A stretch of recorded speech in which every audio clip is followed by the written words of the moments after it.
Hi, good evening. It is 6 o'clock on Monday, September 30th, 2024. I'm calling to order the Town of Rutland Select Board and Board of Public Works meeting. We are meeting in the lower level of the Rutland Public Library at 280 Main Street. We are being recorded for local access television, live stream, as well as re-airing, and our social media pages, as well as on Zoom. We will try to allow public participation as best we can. If we can stand for the pledge, please. Pledge allegiance to the flag of the United States of America and to the republic for which it stands, one nation, under God, indivisible, with liberty and justice for all. Thank you. I would, moving into minutes, treasury warrant and payroll, I would entertain a motion to approve treasury warrant 25-7 and 25-PW7. So moved. We have a motion, is there a second? I'll second. Motion and a second, questions, comments, concerns? Roll call, Harry? Second, aye. Ledger, aye. Galvin aye. Whitman, aye. I should also mention that we're currently a 4-member board. Paul Mattson is not in attendance as of yet. He may come, I'm not sure. Okay. We have approval of meeting minutes from the September 16th, 2024 regular meeting and the September 19th, 2024 regular meeting.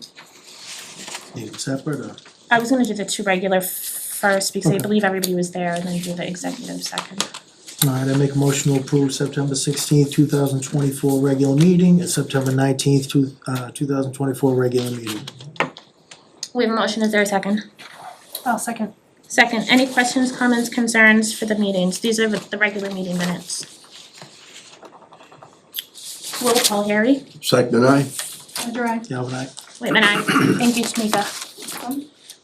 We have the executive session meeting minutes from our September 19th meeting. I would entertain a motion to approve but not be released at this time, as there's ongoing, it's an ongoing consideration. So moved. Motion, second. Questions, comments, concerns? Roll call, hearing none. Harry? Second, aye. Ledger, aye. Galvin aye. Whitman, aye. Thank you, Tamika. We will move into public comment. Is there anyone here for public comment outside of the post agenda item? Anyone on Zoom for public comment? Hearing none, thank you. Moving into communication, member comments, announcements, and town administrator update. I would just like to thank everyone here for attending. This is a big attendance for us. I want to point out that the events committee in town is having they're sponsoring a swing dance Saturday, October 19th, 6 to 10 p.m. at Rutland Sportsman's Club. It's for ages 18 and over. It's $10 per ticket. Cash bar, food trucks, and there's an ATM on site. There's more information on the website for how to purchase tickets and everything. It sounds like a really good time, and I think it's in coordination with the Mass Cultural Grant and everything. So go learn how to swing dance. I know fall sports and everything are in full swing. The weather's starting to get cooler. If anyone needs any fuel assistance or anything, please reach out. I believe through either our office can connect you accordingly or the Council on Aging can connect you accordingly as well. I believe DPW is starting to do leaf collection and yard waste collection, so please check the website for that information. Thank you, Chris and DPW, for that service. I know Pumagussit is still under construction. The dam work is progressing quite nicely, but the closure has been extended, unfortunately, in coordination with MassDOT's recommendation. It's a MassDOT project. They felt for the efficiency and safety of the project entirety that it's best to extend the closure.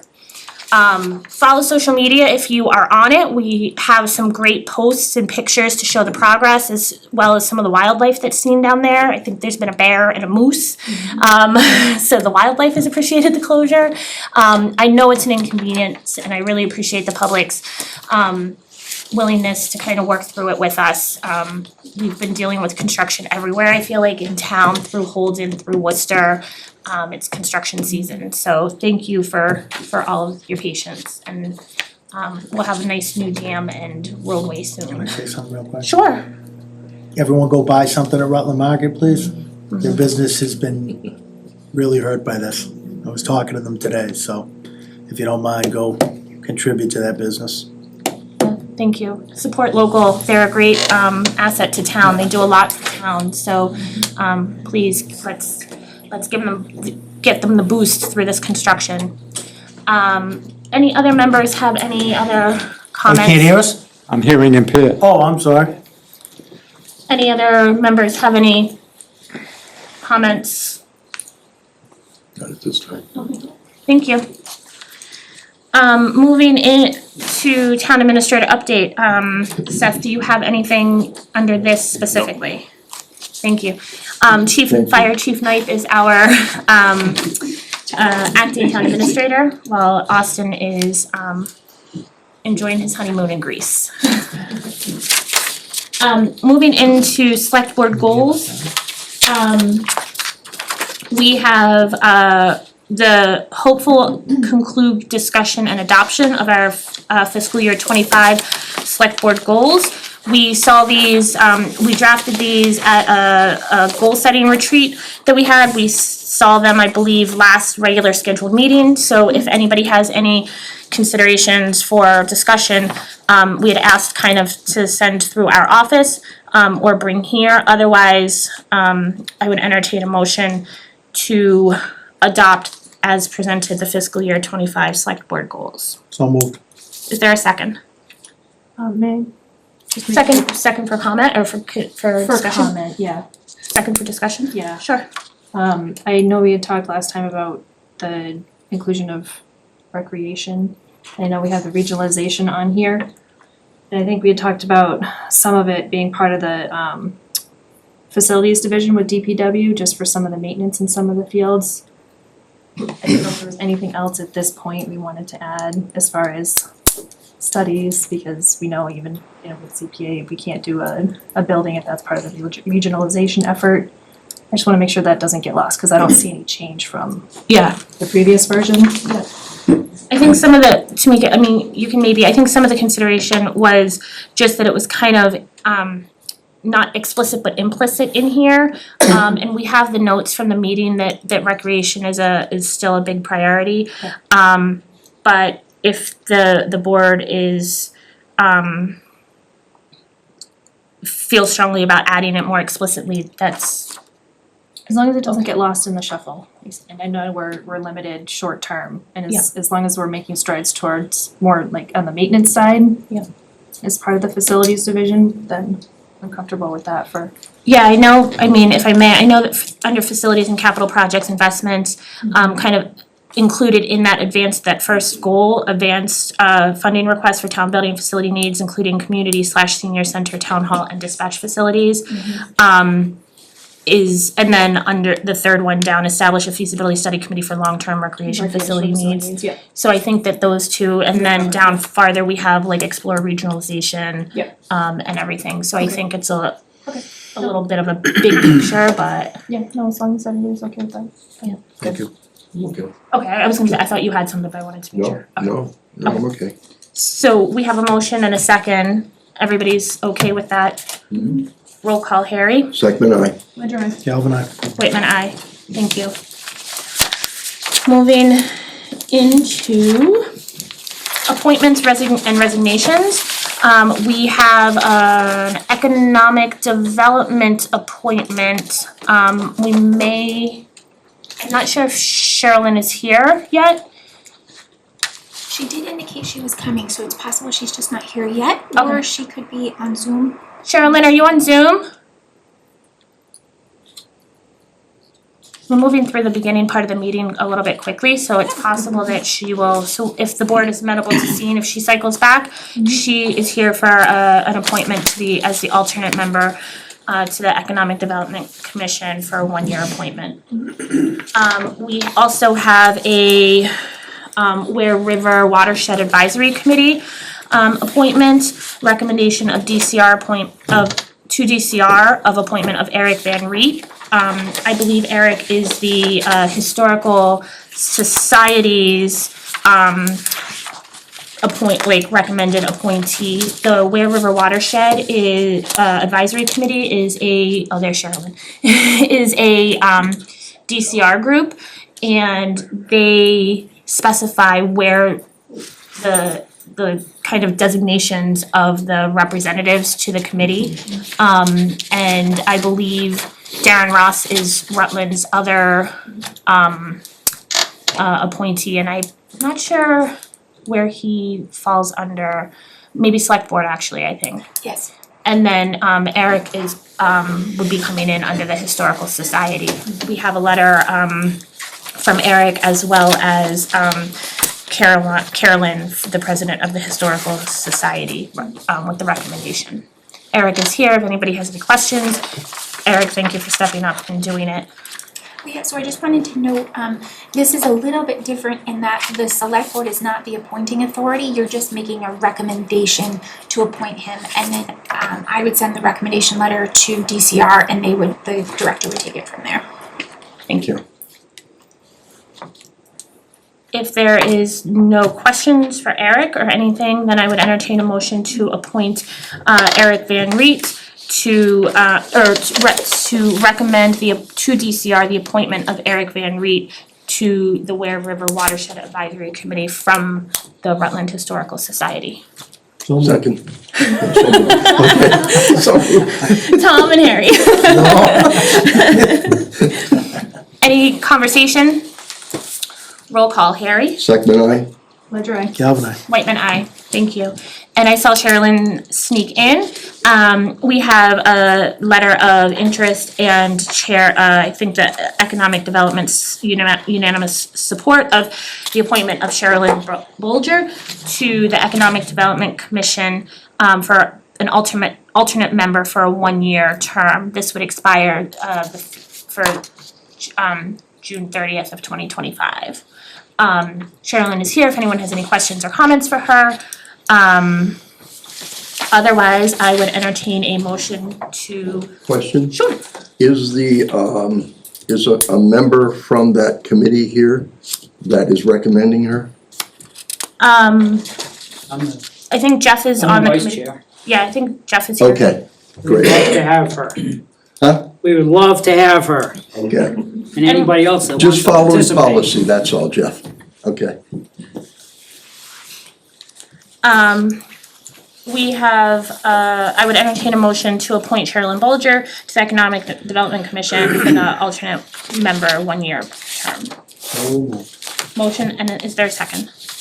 Second, Second, conversation? Roll call, Harry. second, aye. Ledger, I. Galvin, aye. Whitman, aye. Thank you. Thank you, Sherilyn, and thank you, Eric, for coming in. Yes, thank you. Thank you. And for volunteering too. Moving on to old business, we have town line welcome signage. We have had this policy, draft policy application in front of us. I think, last meeting we had asked maybe if we could have Economic Development Commission kind of look at it. Just as they kind of are the liaisons with most of the businesses in town. I think Jeff is here as a representative of economic development as well as a business owner and a sign holder, as well. I'm not sure, Jeff, if you have any explicit comments or conversation, if the board has thought any more about the process. I think last time we're going back and forth as to the length of time and having whether to have staggered or not staggered. I think the consensus of the board seemed to be to set it as 2 years, a straight 2 years, and then the price difference or variance would be based on location.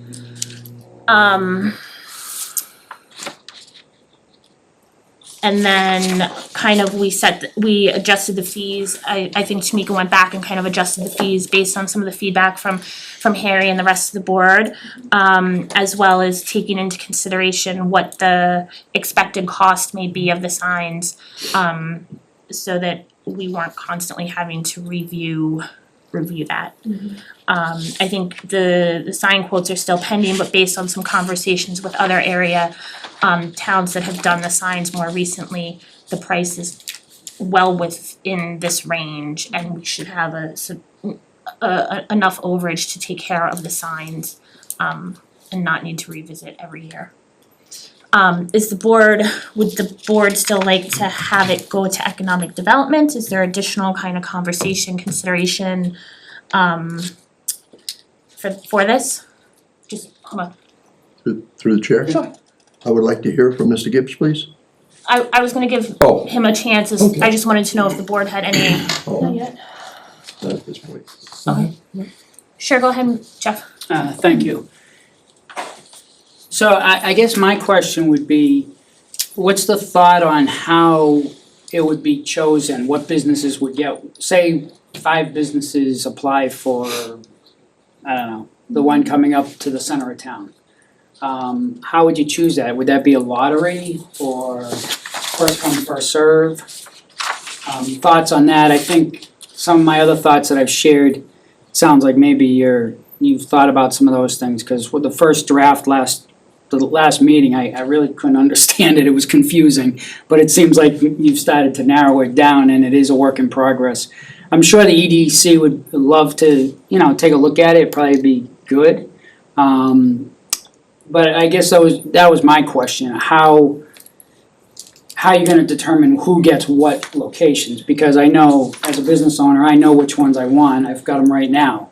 And it was difficult to get them the first time around until I offered to take 3 of them, and before you know it, everybody else wanted them since then.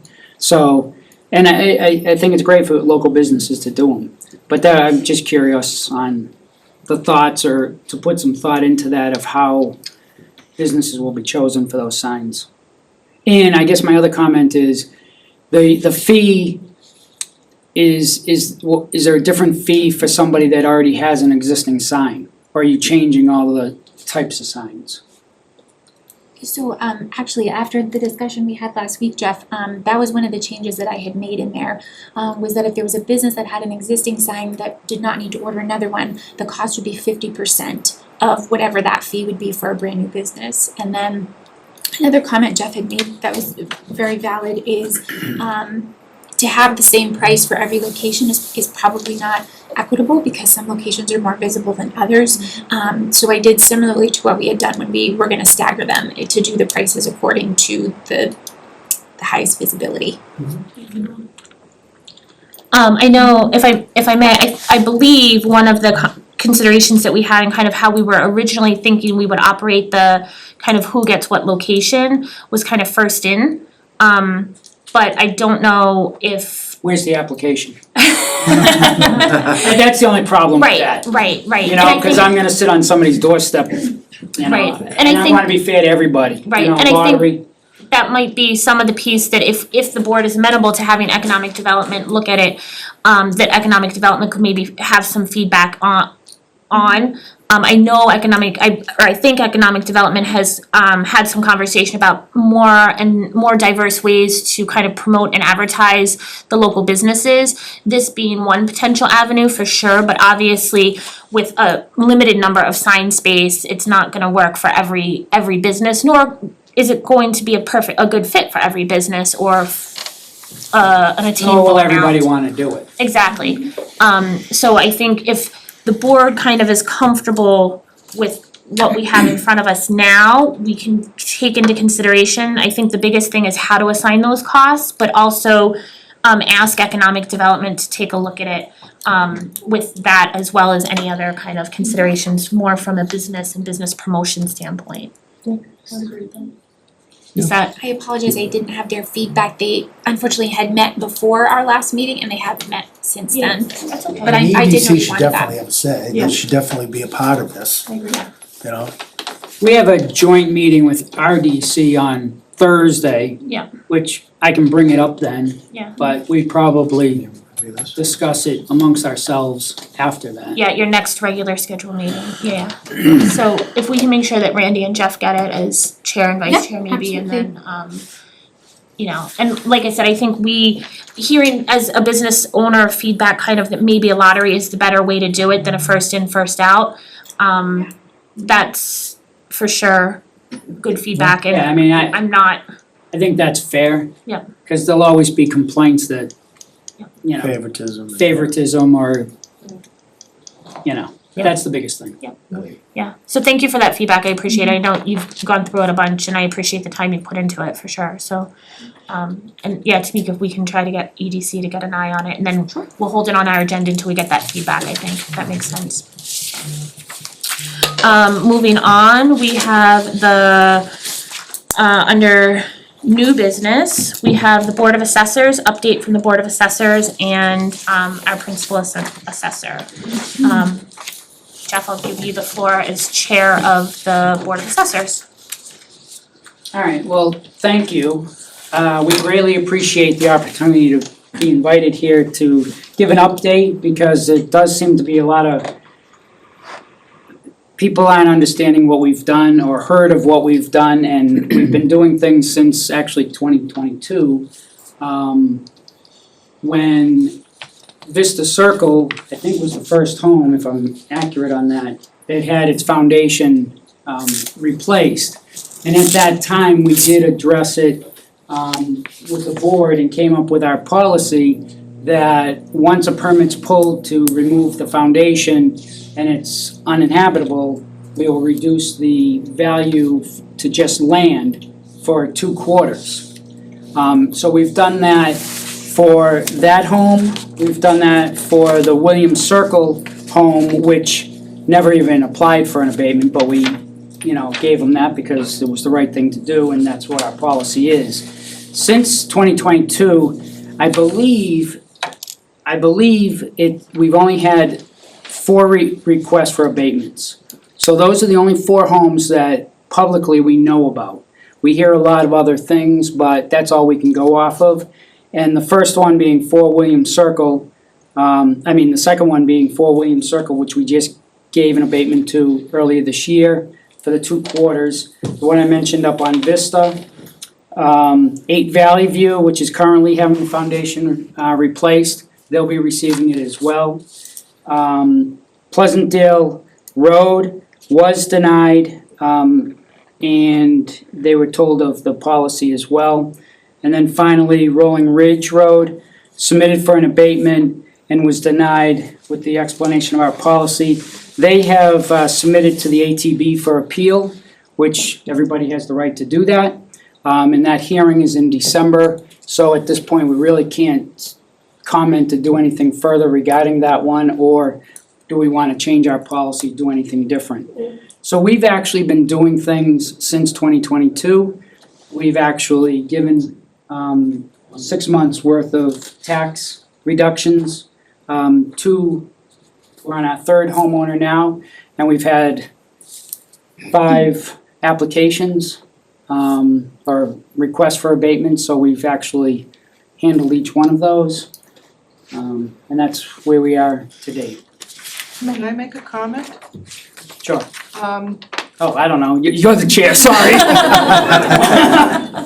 Can I make a comment? Can we just wait and see if the board has any comments right now, please?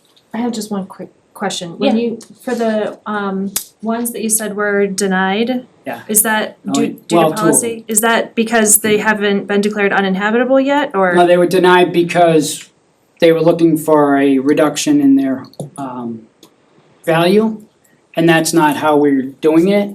We only give a reduction when the home is actually becomes uninhabitable. Okay. Meaning that when they've pulled the permit and electricity's been pulled, you can't live there anymore, so Right. then that's when we give the 2 quarters of Okay, reduced so they value. hadn't gotten to that point yet. Correct. Okay, thank you. When did this policy first came out? Ms. Gibb? Well, it would have been 2020 when we first, the one we did up on 2020? Vista. 2022, 2022, when we okay. did it up on, gave it to the home on Vista Circle. And has the assessor's office made this visible to the citizens of the town that this policy is available to them? So we're probably at fault there, but we have been at different meetings and presenting it. And we've also, every time somebody submits for an abatement, we've told them about it. And they should get a copy of it. I can't guarantee that that's happened, so I apologize if it hasn't, but it should. I also, if I may, I believe, because I've been to a couple of the BOA meetings and I went to the Council on Aging presentation that you and Amy did. I believe you kind of are proactively, as soon as you get through the building department, notice of uninhabitability, you're automatically crediting. Yeah, as soon as we can do it, because you can only go into the records, Pull the tax file twice, yeah, pull the tax. twice a year. Yeah, so it's possible that you have it done today, but you won't see it until the following quarter, because that's when we can pull it. So you may have already completed your foundation, but you're receiving it for the 2 quarters after. So it's kind of, excuse me, if I may, through the chair. Yeah. So it's kind of automatic once you know something is happening. Once the permit's been pulled and it's been deemed by the town as uninhabitable. Okay, so they don't have to fill out any forms or anything like that. Well, they have to get the permit to do the work. I mean, other than just to request the rebate. Yeah. No, okay. Go I ahead. would Name and like to- address, please. Karen Cove, 9 Rolling Ridge Road. So we're the ones that filed for an appeal of the denial. So I would respectfully disagree with something that you said. We got our denial letter and it said, reason for denial, denied. That's it. I didn't bring it with me, but I could, if you wanna see it, I could show it to you, we still have it. So that's, Same thing. same thing? Same thing. It just said denied, there was no reason. So, I've had my house appraised, and if my house had a solid foundation, I could sell it for somewhere between $450 and $500 right now. I'm lucky to now, if somebody came with cash, I could sell it for maybe $250. The bank's not gonna give a buyer a mortgage for a house that has this problem. You had a problem getting your home equity. Yeah. They wouldn't sign off on it till the Right. foundation was done. Right. Because there's no equity in the house. So the value of our house is not up here, it's reduced. And But yet we can't get the abatement. and I'm at 365 Pleasantdale, I'm Jenny Burke, but in my house, the door jambs aren't lining up, can't shut the doors, the windows aren't lining up, things are happening. We're living there because we don't have the funds to live somewhere else while we're paying our mortgage. So paying the taxes on top of all that is a lot. I mean, and all my paperwork said was abatement denied, I had never heard what I just heard. Oh, can I ask a question? Or Yeah. can I? Yeah, Yes? yes, go ahead. Did anybody call and ask? Did you ever have a conversation with anybody in the assessor's office and explain? We to them? did, Yes. So you did, okay. Yes. because it said denied, I'm like, Yeah. what does this mean? It's denied, okay. So I would it's denied. apologize as the chairperson that we need to send out the copy of the policy with the denial. Which I apologize, that should definitely happen. And will happen. Name and address, please. Hi, Kristen Kane. I also live on Vista Circle at number 47, and I guess I'm in the minority out of this group of homeowners in that I had not filed for an abatement because I just found out about this about a year ago and everyone said, oh, Rutland doesn't do it, everyone else has applied and been denied. But I'm here to encourage the Board of Assessors office to reconsider this because there are more people, I think, out there. My neighborhood alone, okay, one foundation has been replaced. Mine is crumbling. There's at least one other house that I know of. Most of the people don't even wanna think about it because it's too horrifying to, pull out 250 grand out of your pocket to replace your foundation. So this town is gonna be heavily affected by this issue.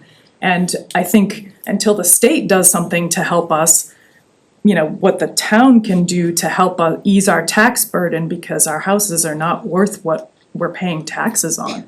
The only way we could sell them is if we sell to a cash buyer at a huge discount, like she was saying. So I haven't applied for an abatement, but I think the policy really needs to be looked at and revised, because there are many towns, I don't know if any of you can name the towns, but there's a lot of towns that do it. Yeah, there's four other towns. Yeah. Munson, Wales, and East Long Meadow have also. But their policy, I'm sorry. Can I ask a question? Name and address, please. Yeah, Todd Robbins and Karen Healing, 9 Watson Lane. Same issue as Gary and Kristen and everything we have. And I think Munson, aren't those other towns that have it? It's something beyond just when your house has been determined uninhabitable. We're the only ones that are doing that. The others have a percentage. So you can get something without having your house In lifted. those towns, yeah, Yeah, those three okay. towns. So one thing I would ask you to maybe consider a different policy. And I know a few weeks ago, the tax collector's office, I just went in there and they didn't seem to really know what, they've heard of it but they said, yeah, you can apply for an abatement. I said, what's the process? Well, they'll come and look at your foundation. But I want to just stress with what everybody else has said, how many years we've been paying taxes, and if the value of a house is based upon what it sells for, which that's how you value, or what other houses have sold for, then it's not a fair way to do it. And this problem is just gonna balloon over the next few years. We're in the Watson Lane area, and it's just gonna balloon. And all of our nobody wants to test, and I get it.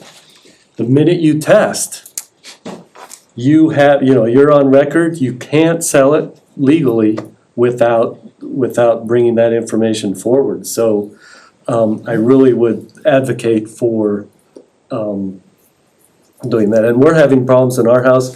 Our dishwasher door, Well, there's more than that. well, it's worse than that too, but even our dishwasher door doesn't come down. We have the window problems. The breezeways falling off. And we, from the same contractor that's doing Gary and Charlene's house, he figures we have 1 to 1.5 years that it has to be done. Otherwise, the frame of the house and everything's just gonna be.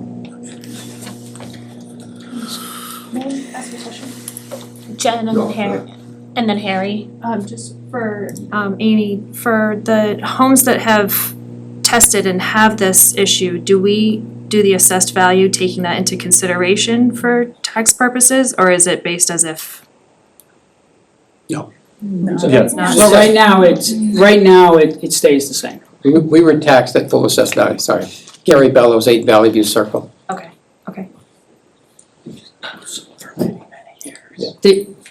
Did you have a question? Yes, I'd like to comment if I could. Name and address, please. Gary Bellows, 8 Valley View Circle. Yep.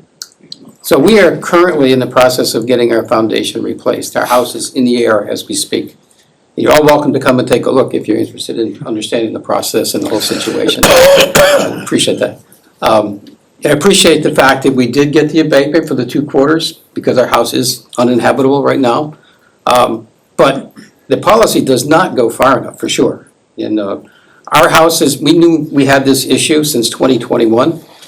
We've been assessed at full market value since then. We did file for an abatement twice, and we're denied, with a reason denied, which I think is certainly lacking in clarity and helping us understand what the logic was behind that.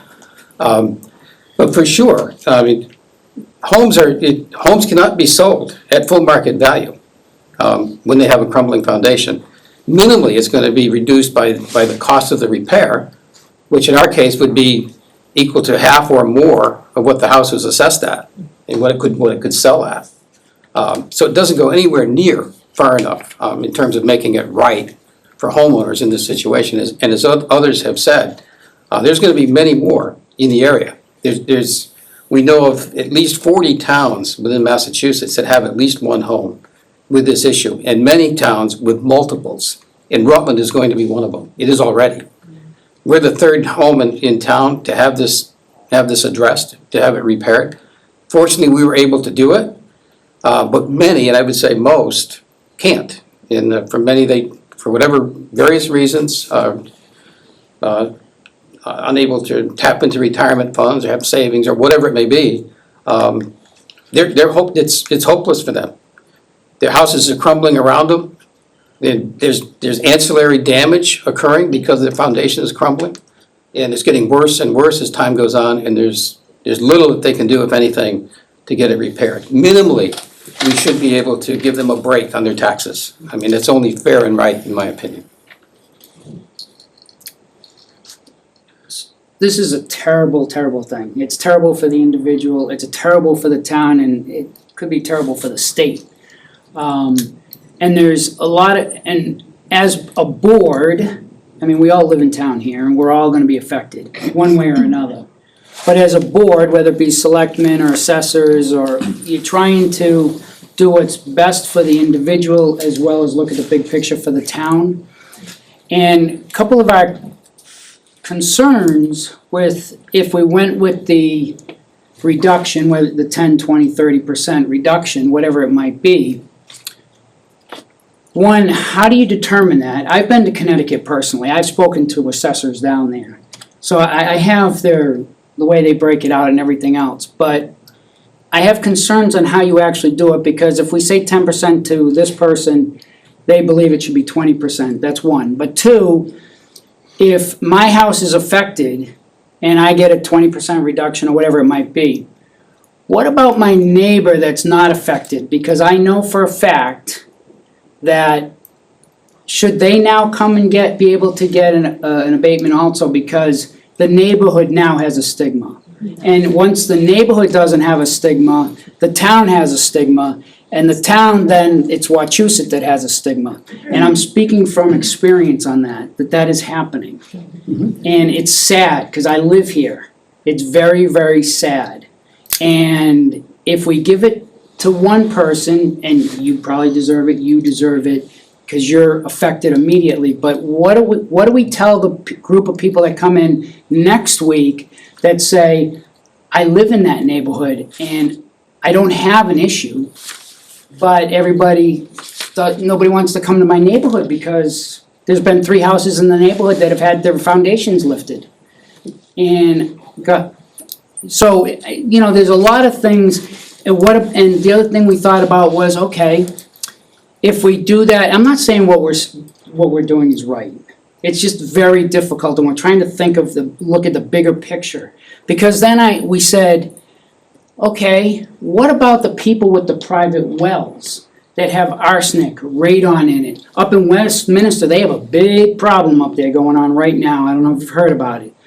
But so, should they get a reduction? Because their house, again, I'm gonna speak from experience, because most of you know who I am and the company I represent, but should they have a reduction? Because when we sell a house and there's radon or something in the water, it might only be $10,000. Granted, that's only a fraction of what you're talking about, but it brings down the value of that house. Matter of fact, we've had people walk away from houses, even though we could fix it, walk away because they're afraid it's a health thing. So should their value of their house be brought down too? Maybe. But now once we do that, so now we have 3,000 homes in the town of Rutland, 4,000 homes in the town of Rutland. 2,000 of them have some issue and I only picked the water because that's something from the ground, same as peritite. And I picked that as a analogy for that reason. But now we have 2,000 homes that have all come and they're all getting, let's just say 10% reduction. What do we do? How do we pay for this? How do we pay for this as a community? And I understand you should be concerned with yourself. I totally get that, and you should be. But as a board, we're trying to think of the town. The selectmen are trying to do what they do for the town. We may not agree as individuals, but we're trying to do it for the town. And I just see this as being a huge domino effect. And you know what? Maybe it's gonna have to happen so the state recognizes it, because I don't know. Exactly. So the biggest thing, but in the meantime, we're tearing down our own town. And Well, and if people wanna do that, that's the right thing to do. But the biggest thing here is this bill has got to get passed. It has to. It just does, and that it resolved it in Connecticut, and that it answered the questions down in Connecticut. The way I understand that that bill got passed in Connecticut is the state mandated that towns grant abatements. When the towns granted abatements, there was such a loss in tax revenue that it forced the towns to go back to the state to put in a program. That's how the program was put in place. So the other concern we had, because we talked about this, and at first I thought, well, okay, a reduction, it's 5 years, there's a cap on it. Well, they just changed it, September of '23. They took that line out of there, so it's an ongoing. So those people that want to just stay in their houses for the next 30 years, they're gonna forever get a tax reduction. And so the assessors down there are kind of upset at that because they took that, I got it right here, they took the line right out of there. It's a forever thing. I don't know, that As it concerns should be. me. What? As it should be. Well, okay, mean, and it's highway if robbery if the otherwise. town wants to agree to that, then, it's like anything in politics. The previous boards have sent letters of strong support to Senator Goby and, at the time, Senator Goby and Representative Ferguson in support of the legislation. So the town, I just wanna be clear that the select board, as well as I believe the Board of Assessors, two separate elected boards, have been in strong support of the legislation, and we've heard the considerations. For me personally, to back up what Jeff said, we also are charged with the entirety of town and how best to manage that, and all of you make up part of the entirety of town. I'm not taking that away at all. And now with the state reviewing everything, maybe come the end of the calendar year, we'll have some direction from the state. And Gary, a little bit to your point, as far as if the state comes down and says one way or the other, then that's at least some direction from the state that then can offer some guidance and additional leeway. Name and address, sorry. Karen Healy, 9 Watson Lane. I just want to point out also that the 2-month abatement, when you move back into your house, if you've had a finished basement, that's torn up, that's gone. If you've had landscaping, that's gone. Everything is gone. You have to rebuild everything. So the value of the house is not gonna be the same that it was before That's a good, this all happened. there's a really good point. It's And I will personally, after you've done it, and put the and that is true, that I do understand that Okay. your $200,000 from the state of Connecticut, the $200,000 they give you to take care of it, there's still probably $20,000, $30,000, $50,000. I get that, the driveway, the yards, everything, the yeah. It basement. is And- $30,000 to $50,000 more. What's It is that, Yeah. $20,000 to $30,000 So, to $50,000 Yeah, more. I mean, That's what I'm ready to pay. I've spoken to people, and so that's a really good point. And I think we should bring that up, that I think that's fair, that after it's done, your house is being done, Yes. right? And if you had a finished basement, it's not done, hey, we do have to go over and reassess it, because there's no basement there anymore. Now, once you do the basement over, we gotta go back. And But that's fair. my other point is, we have proof that we have the condition because, so I understand about people in neighborhoods saying, my neighborhood looks bad now, but I don't have a problem. But some people do, and we have proof on paper. We paid to have the core samples done, so we have proof that. So I know some people might not be happy with that, but if they don't have a problem, that's great.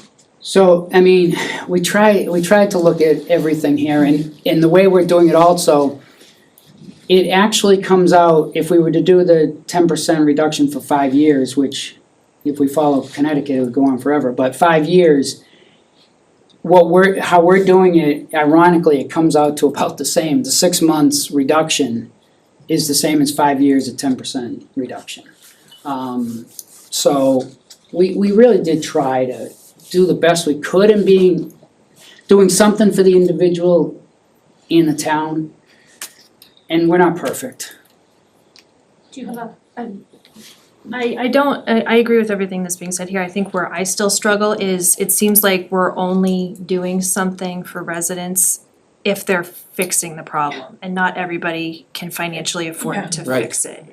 So what are our options there? Because we don't, I still struggle with the whole, if somebody tests and they now have it on paper that they have this issue, if they go and try and sell their house, what's that gonna look like? Is the bank gonna come back and say, this is how much it's worth because you have this problem and you can't sell it for $250,000 more than you normally would be able to?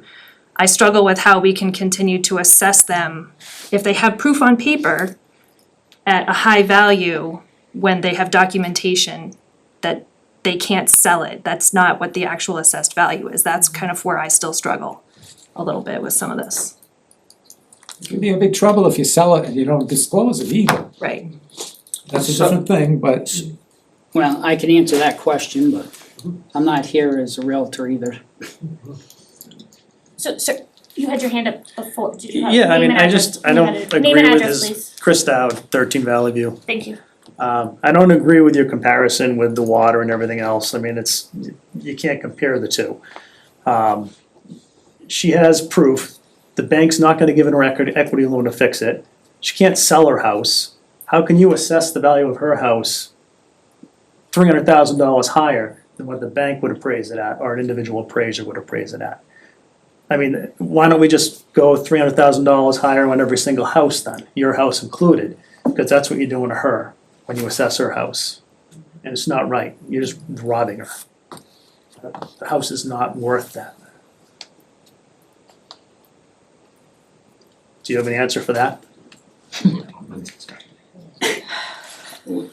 We've tried to think through the whole process. Okay, There's so nothing then to we think can through, get. it's just, it's I black I and white. invite everybody to an assessors meeting as well. I mean, they're public meetings. And we've never, ever seen anybody at our meetings. They're all posted.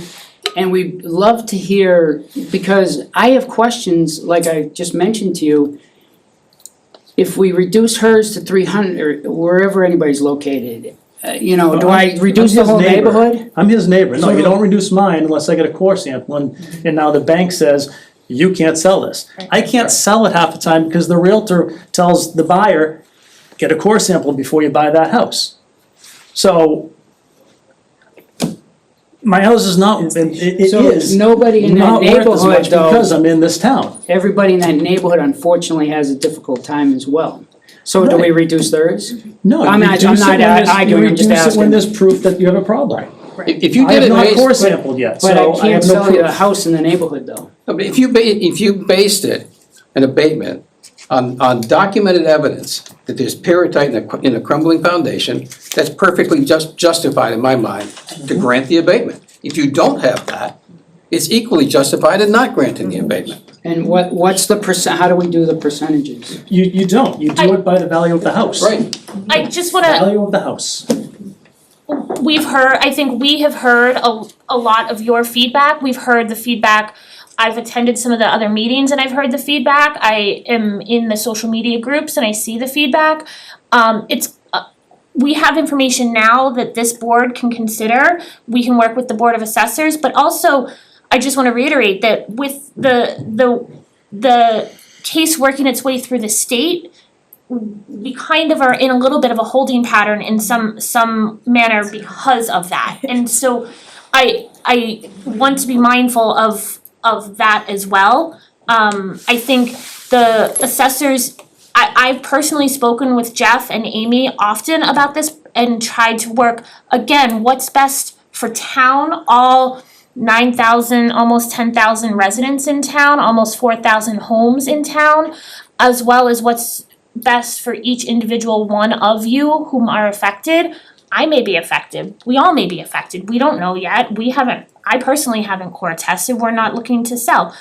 But it's a real possibility, but also we have to govern as what's best for the town. And do we bankrupt town to make a statement? And I mean, that's a very real trajectory? Or do we inflate the taxes on the individuals who haven't core tested so high because we need to make up that difference? I don't have the answer. I think this is some of the consideration that the Board of Assessors and the assessing office have very, very thoughtfully worked through and continue to work through. I know Jeff is in Connecticut a lot and in contact with Connecticut a lot. What's been working, what hasn't been working, what have been some of the challenges? And what their process was to get the legislation through as well. So I think that's a big piece of the advocacy also. I think Karen, then Kristen, then Gary, and then we'll try to wrap it up, I think. Can I ask another at the end too? Let's see if it's covered, okay? Name and address, please. Karen Greenwood, 7 Breezy Lane, the street that's right behind the post office, so I'm not in a development, but I have a crumbling foundation. Now, I just wanted to reiterate, this was 2 years ago, and I got the core sampling done. And I just wanted to mention, in case people who don't wanna pay for the core sampling to be done, it was $4,800, but the state reimburses you 75%. So it's not as, I mean, $4,800 was a lot that we paid for, but then we got 75%, and I had that check probably within 3 weeks. It was an easy process, and I'm sure everybody else did the same thing. And I just want to say, we keep talking about the state. Now, the state's had this bill, or different versions of this bill, for 7 years, am I correct? About that. And it just denied it again. And, you know, when I look at the group of people coming forward, and this group with their red shirts going down to the State House, it's 30, 40 people going. And, you know, you try to get the letter writing done and stuff, so I'm only, you know, I'm one person of the 30, I don't go to the State House, but I write the letters, so we need so much more support from individuals. I understand the board, you know, sent a letter and Jeff's on it and stuff, but like, you're the neighbor, and, you know, we've all got the neighbors that got the problem. We just need to get out, I think, more in force, and then keep in mind about the reimbursement, so people do it. And then the more proof there is of these houses being devalued, like you said, the state, or in Connecticut, the state finally came through because the towns were screaming because it wasn't fair that they were paying taxes on properties that were worth nothing. I just wanted to say 2 quick things. Just name again. Sorry, Kristen Kane, 47 Vista Circle. One, I think what Jeff was saying about Connecticut, saying this could go on forever, I don't think we're all here like, oh, I'll stay in this house for 30 years and save all this money on my, you know, my taxes. We want our houses fixed. I just discovered a leak in my basement for the first time, you know, our first water leak now. And I don't think any of us are looking to, like, you know, take advantage of the town. We're here because we love this town. But, you know, it's an issue that needs addressing. Do I think our houses should, you know, we should pay taxes on the assessed value, not a percentage off or anything? What's your house worth? That's what everybody pays for taxes. And if some people have to pay more because the town's gonna be in trouble, then guess what? People might start looking at their foundations and say, geez, do I have this too? And maybe then there'll be a little bit more attention from all the towns to Boston to get this done finally, because the state, it's not happening, and, you know, it's not being passed. So I think it does need a little discomfort for people. I'm not trying to pay any less than my fair share, but. True, that's true. Gary, did you, I was just gonna say Gary and then Tom. Just a quick comment. I mean, I understand what's going on in Connecticut and where we're at right now in Massachusetts. But in my mind, you don't need to wait to do the right thing. And it has nothing to do really with impetus from the state to drive you to do that. You can do it yourselves.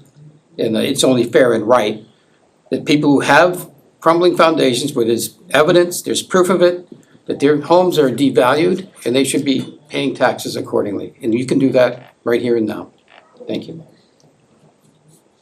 Todd Robbins, 9 Watson Lane. One thing I wanted to say was, there are going to be many, many houses. All of our neighbors, save for one, and it's a 60 house development, Watson Lane area, I don't know. And one of our neighbors, none of our neighbors have the problem because they've all looked. And most of them won't even broach the topic with us. And we put out a sign for the Auburn Public Information Center in Ilan. One of our neighbors said we're ruining the value of the property. I understand all that. Nobody's gonna test, nobody's testing. I understand that, we probably shouldn't have. But I'm glad we did. When the contractor came to just look, he does testing and he also lists houses, not someone in Connecticut. And he came and looked and we only have 2 corners of our house where you can see the cement on the inside, the rest of it's finished. So went to one corner and he said, oh, yeah, it looks like it here. And so I looked and said, I can't see it. And then he, flashlight, really got into the nitty-gritty. And so the crack was like this, real thin crack, and that was a year ago. Now, that whole corner is full of cracks, just going, they're still pretty thin. So that's one thing. All the people sometimes they'll say, oh, I keep looking at my basement, we don't have it. It's not gonna last 30 I hope you don't have it. However, it's gonna really blow up. And please don't, we are on town board, we are community members. We're not just here, hey, we want our money, foundation, so we can get the heck out. We're here. And so it's not like, we understand the schools, we understand, everything else, we understand. But if you look at it another way, kind of what people have been saying, be proactive, why not look at it as another way and say, hey, all of these things we can be ahead of. And one of the things that in the, we emailed every single member of the House and the Senate, all the appropriate boards, a couple times we went to the state, and there's 40 towns that have the issue. And of course, the towns out out east, they're not hearing as much from people because it's not as prevalent there, but it's growing until Drake-it, the condominiums in Drake-it. And then I think we got a little bit of, this year, got a little bit of traction. But what I suggest, there's probably some things that the boards could do more, not just Senator Durant and Representative Ferguson, but the members of the Ways and Means Committee, the leadership of both houses. They're the ones where it's stuck right there. The House doesn't wanna do anything because it's not a big enough issue for them. And to me, and it is a state issue. It is a state issue. It's community, it's the community of communities in the state. And if all these towns start having problems, it's gonna be a state issue. So there are, I'm sure, state Board of Assessors organizations, right? That organization, this town's Board of Assessors, this town's Select Board, teaming up with the community of Select Boards, calling the President of the Senate, the Speaker of the House. The Speaker of the House, when we went to her office, her assistant was not very friendly. And she just shook her head and said yes. So I think the towns going, not just Senator Durant and Representative Ferguson, they're on board. There's a lot that aren't, but if as a group and a group of groups, so the State Board of Assessors and the State Select Board organization, go into the office, the Senate President and the Speaker's office and make an appointment. There's a lot more that can be done. And thank you for the time. I think we'll wrap, we've had over half an hour conversation and I think we're starting to hear a lot of the same conversation. I appreciate everyone coming out. This is a different board than previous boards. I do hesitate to do a whole lot of the pendulum swing, but also I think we're willing to have the conversation with the Board of Assessors. I think this board is very data driven as well. We want to hear from the residents. We also want to see some of the data as to what the impact is going to be to town. what services we're gonna have to cut in town to do those abatements, if that's what the board decides. What staff we would be laying off, that kind of thing, potentially. I'm not saying but that's, depending on what the dollar amount is, we wanna see some of that data, or I wanna see some of that data. I know you wanted to wrap this discussion up. Could I ask one question? I think Jenny had her hand up first and then we'll come to you.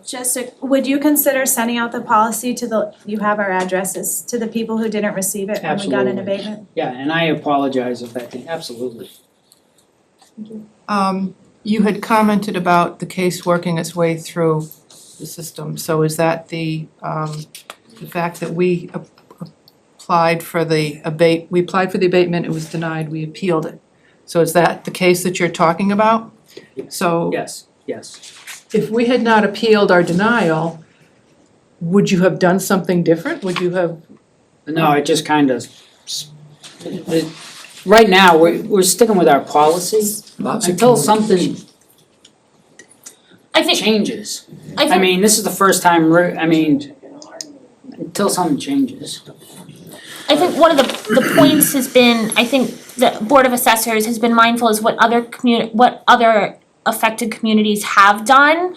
A number of them or a few of them in Massachusetts haven't done anything, and where kind of this policy, Rutland's policy, aligns with the other community affected. No, that's incorrect. Oh, sorry. There's 3 other towns that have the percentages. We're the only ones that have, out of 351 towns, there's only 4 that are doing anything. No, but that's what I was gonna say, is No, we're the only ones that have this this as a policy resolution. in comparison to the other Yeah, and when policies. I mentioned it to the Connecticut people that I spoke to, they're like, wow, that's getting aggressive. And, they hadn't really even thought about doing it that way. But again, it doesn't make it right or wrong, and what we did was not right or wrong, and what they're doing is not right or wrong, it's just, we had our reasons for doing it this way. And certainly, the point about reassessing after the foundation, that definitely should be brought up at our meeting. And I would definitely bring that up. There was another suggestion of reducing it by the value of the cost of a home, which is another approach to it, but I already had, and I don't wanna have the conversation, be glad to have that conversation afterwards, but I'm thinking of something right now that I don't know how, it may make sense, but I don't know how that works.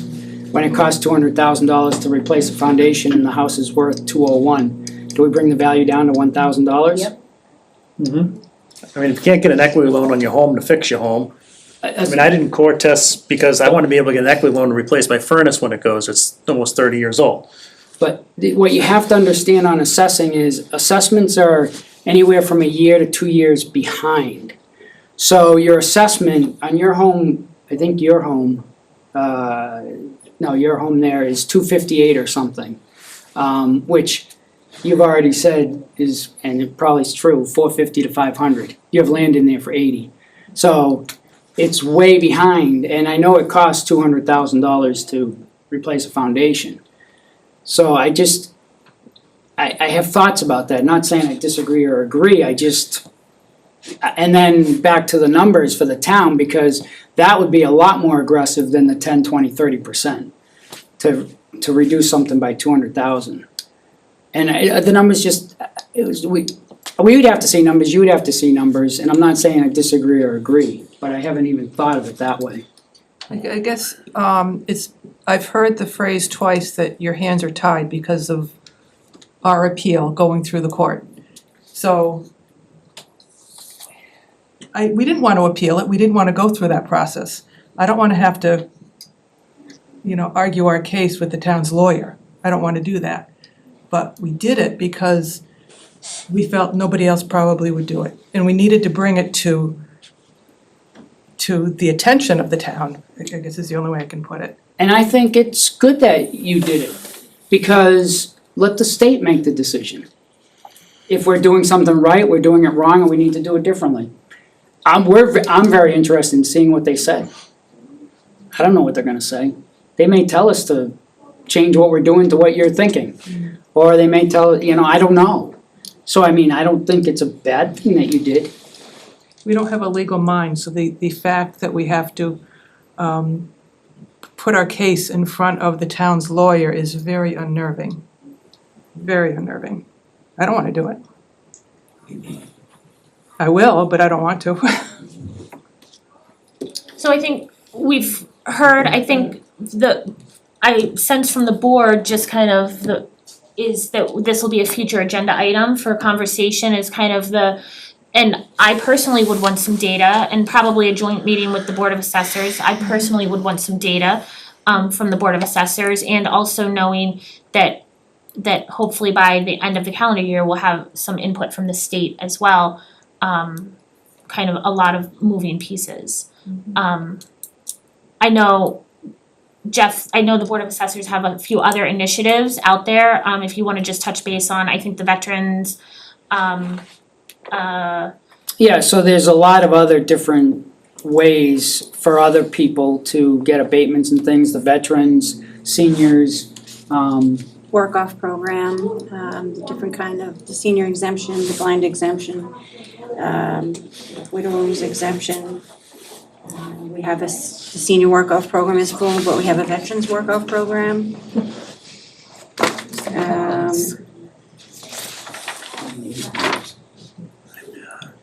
the work-off program, we just got approval for 10 additional Yep.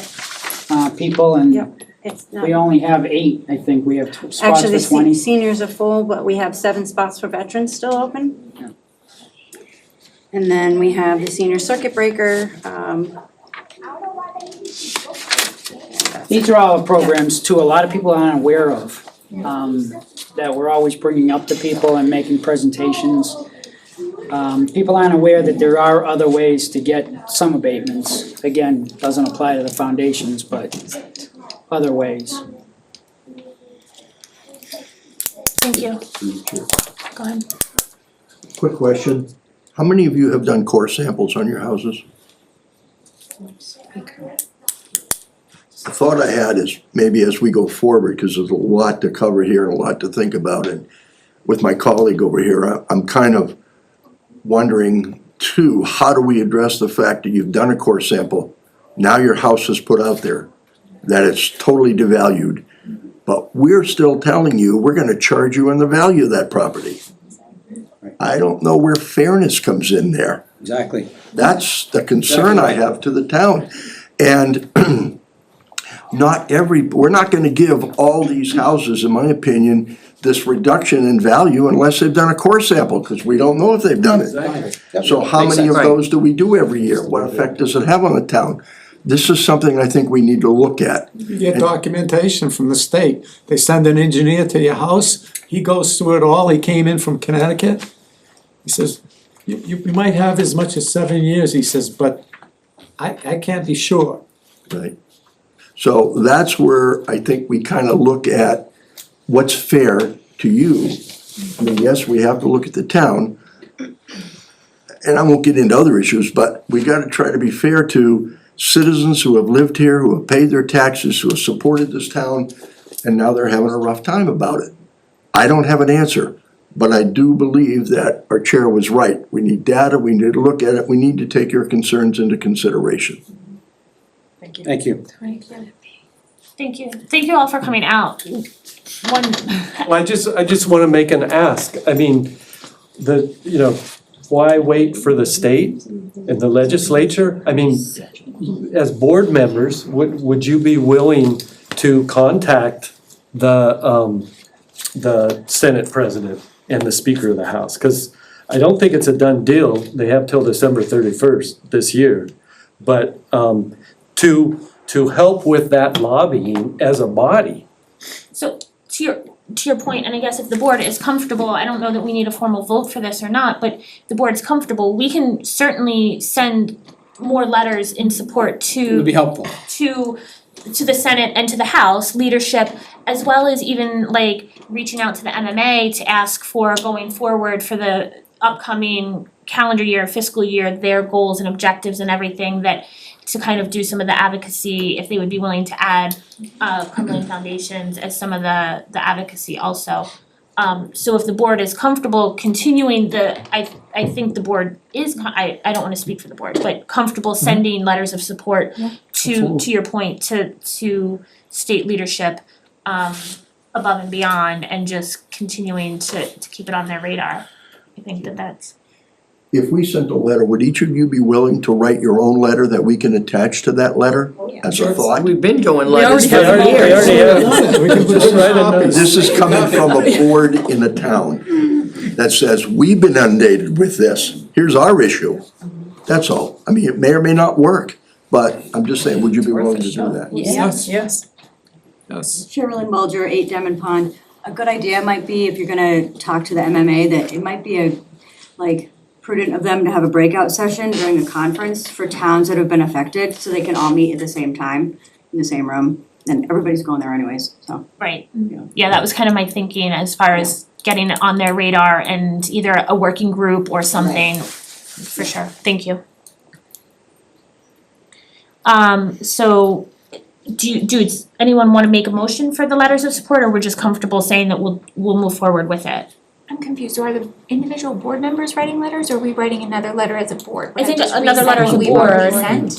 to the, in addition, but instead of, I think before it was to, remind me before how it was addressed, was it to Senator Goby and Representative Ferguson? I think the point is looking and sending specifically to Ways and Means, Speaker of the House, Senate President, and I would say even the governor, just. It's an election year.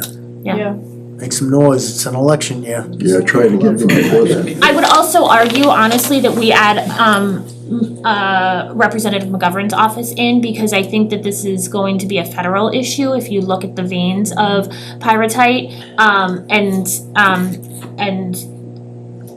at least McGovern, because he's in our district and living And he's this. aware of it, been to the Right. house. Yeah, Right, he's been to my exactly. house already a couple Yeah. of times. And he was talking about talking to FEMA, but I don't think that went anywhere. Right.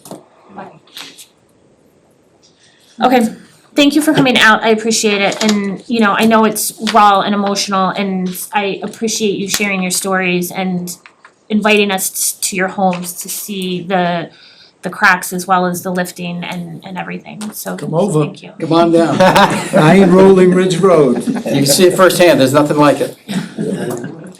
Thank you.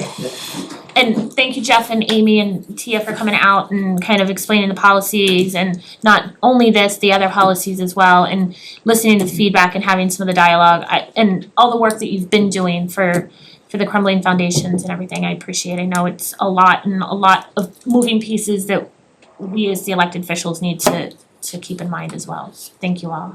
Appreciate it.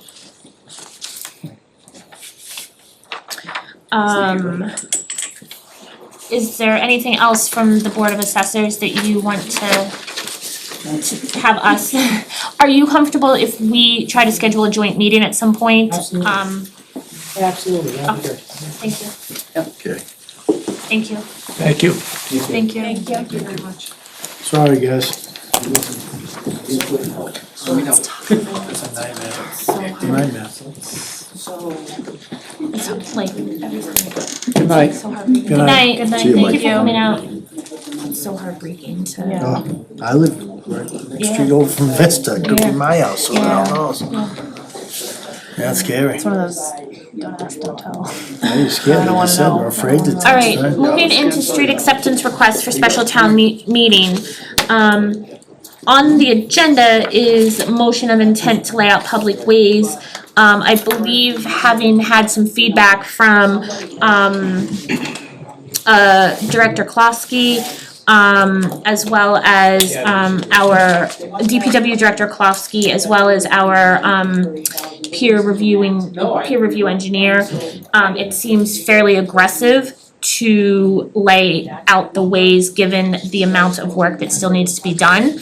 I had thought that planning board as well as select boards previously had tried to institute a policy with any of the developers that everything on the punch list be done before laying out of the ways, because we have a history of not having Long those history. items done. And- Long history. So I want to have the conversation with the board. I also want to thank Director Klofsky as well as Kevin Quinn from Quinn Engineering to kind of point that out and have those honest kind of concerns for consideration. So I believe we have a letter from Director Klofsky as well as the email correspondence with from Kevin Quinn with the concerns and just that the roads, it would be a very aggressive timeline for the roads to have all the outstanding concerns be done by the fall town meeting.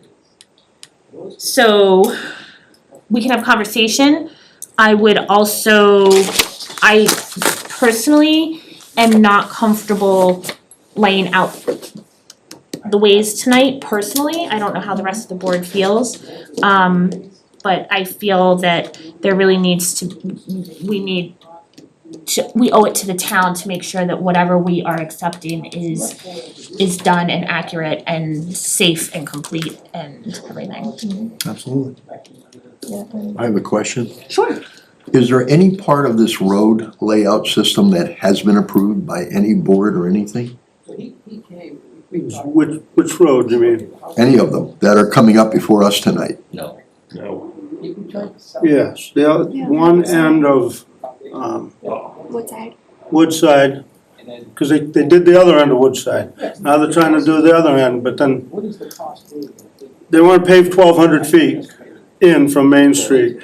Then there's another 2,000 feet of road and 40 houses to be built back there. Personally, I don't think we should accept 1 inch of road in any development until it's completely finished. Right. Just because the wear and tear on the road we accept, the mud coming in from the trucks goes in our catch basins, we pay to clean them. And with the cost of stormwater stuff these days, they're crazy. We've been doing it for years, but that's just my opinion as the director. But I'm saying, any other board in town, have they approved those streets for approval? Or is it still in the stage where they're trying to get it done and it hasn't been before anybody? I guess, cause I'm not familiar with the process, I was that's gonna what I'm say, saying. if Tamika, Seth can kind of just outline the process. Tamika, I think because you're involved in planning board as the kind of executive assistant also in for some of their stuff and select board, but you or Seth, if you can kind of outline the process for road acceptances. I know, but just the overall process as far as it starts with. Mass General Law, the process is when the select board and the planning board both receive the the street acceptance request. The first step in the process is for the select board to make a motion to lay out the ways. If the board agrees to do that, it then goes to the planning board where you ask for the planning board's recommendation. The planning board submits their recommendation back to the select board and you would hold a public hearing where the abutters would be notified. It would go in the newspaper. That would be the final step. At that point, once the public hearing is held, the board would then place those articles on the warrant. Okay. So at the end of the day, the select board is the deciding authority as to whether or not these roads get laid out. The planning board is asked to provide a recommendation, but they do not make an ultimate decision. Okay, so the planning board, or when it comes to us, we're thinking those roads are completely finished. They've been stone, tarred, everything that's been done. Or are we looking at dirt roads that we're recommending that will be finished? So I guess that's, unfortunately, a policy does not exist as far as street acceptance goes. And the discussion has come up that there should be something in place as to how far in advance it needs to be submitted, what needs to be done. So we've tried to do our due diligence in making sure that the board was aware of what has and hasn't been done, as well as feedback from the professionals to help guide your decision. okay. So at this point, I would say every street is different because we don't have a policy. Through the chair. Sure. Mr. Kolofsky, your years in working on this, how, I don't know if you can rate it on a percentage or whatever, how often have we accepted roads that haven't been done and then didn't get done the way we wanted them done? Well, I think they were all done accepted, but they're all in lots of them were done partially, they weren't complete. 5,000 or 500 feet of a road and a cul-de-sac, and then they were done. Then they come back and they accept another 500 feet up the road. And this is all just Woodside. And it's just done in chunks, and by the time you own the whole thing, some of them are 5 or 6 or 7 years old already, and already starting to have problems. Are they still dirt roads No, down the road? No, they have base coats. Okay, if they're accepted, they've been inspected and they've done everything they had to do. Nobody's letting them accept roads that aren't finished. right. The way they're supposed to be. They're just not complete from one end to the other. Okay. And that's what we want. We want it complete. road. I want I'd rather see the whole thing done, go in, inspect the whole place, say, okay, now the town can accept these roads and we'll take them over. And if I may, I would argue have them done before that inspection, before it's even brought to us, to ensure that it's done properly for an expected length of time to last, an expected lifespan. Because I think sometimes also things are done, said that they'll be done, and they're done to check the box, but not for the length, to last the length of They're expected. done 2 minutes before the meeting. That day, we had to go look to see if the catch basins were cleaned or something, Yeah, and I think it should be It's an old completely game, inspected before it's brought here. And I think it's been communicated to all the developers that this was the hope going forwards for the past few years. I just wrote down as one of our policy goals and objectives is a policy for street acceptance. It has been clearly communicated to all the developers that this is the expectation, that really, 6 months, 6 months, 3 months leading up to when they're hoping to have it placed, that this work is done so that the town engineers, DPW, public safety, planning board if conservation if needed, everybody has opportunity to weigh in and do the inspections and everything. Look what Lucia did, he waited 15 years. Yep. So, So we have no policy, so that's something we gotta, That's what he was saying, put it Yeah. on the radar. I mean, it's to on make our, one. it's on our to do, It's always been a handshake, Harry, come on. No, all you have is past practice. right, And Right. past practice is Not worked. Not working. not right. okay. so, because it's been there's no, and also it's been clearly communicated, I personally am perfectly okay saying, given the documentation that we have from DPW, from our professional engineer, that it's not ready to go and would be a hard timeline. I'm perfectly we don't have any intent to lay out these ways tonight for this upcoming fall town meeting. Yep. Sorry, but we've known about it and. So what we're doing is going by state guidelines right now. Or we don't know, This is Mass General Law. huh? Mass General Law. Process is dictated by So MGL. we're going by Mass General Law, but that isn't being followed either the way it should be? So Mass General Law doesn't stipulate the timeframes in which you have to submit the request. Okay, The biggest challenge that we have is that because we don't have that time frame, a lot of times we get requests right before the winter.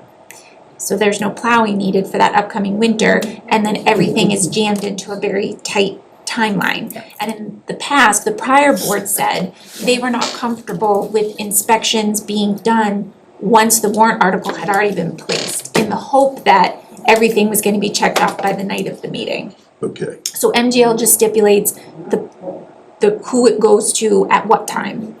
Because once the warrant article is placed, we have good faith that the work is going to be done. Whether it's done or not, it can still be voted on at town meeting. We can make a motion that it's skipped over, but there's no guarantee that would happen. And so that's been the concern, and again, trying to get out of the handshakes and, my word is whatever. One more question, I promise. Sure. So these roads already have houses on them that people have bought and are living in, but the roads aren't finished. Correct. To the end, it sounds like. The road's gonna keep going as they continue to build houses in the development. So it's finished So it's in front on of the the developer existing to- properties. They're not finished in front of their property yet, they need the final coat of asphalt put on them, it's Okay. just binder and so forth, but Yeah, but there's no still, guarantee that that will some of ever the, happen. right, you know, some of these, well, I would hope you wouldn't like let it go through until the inspections were done, Right. you know, but Right. I drove up there, none of these roads are even close. And if they don't become town roads, it's still on the private developer to maintain them, which is the push to get them through before winter to take off the plowing responsibilities from the private developer. But at the expense of not having long-lasting town Right potentially. now, that developer owns that property. Yep. It's not even considered a private road, it's his own thing, you know, so.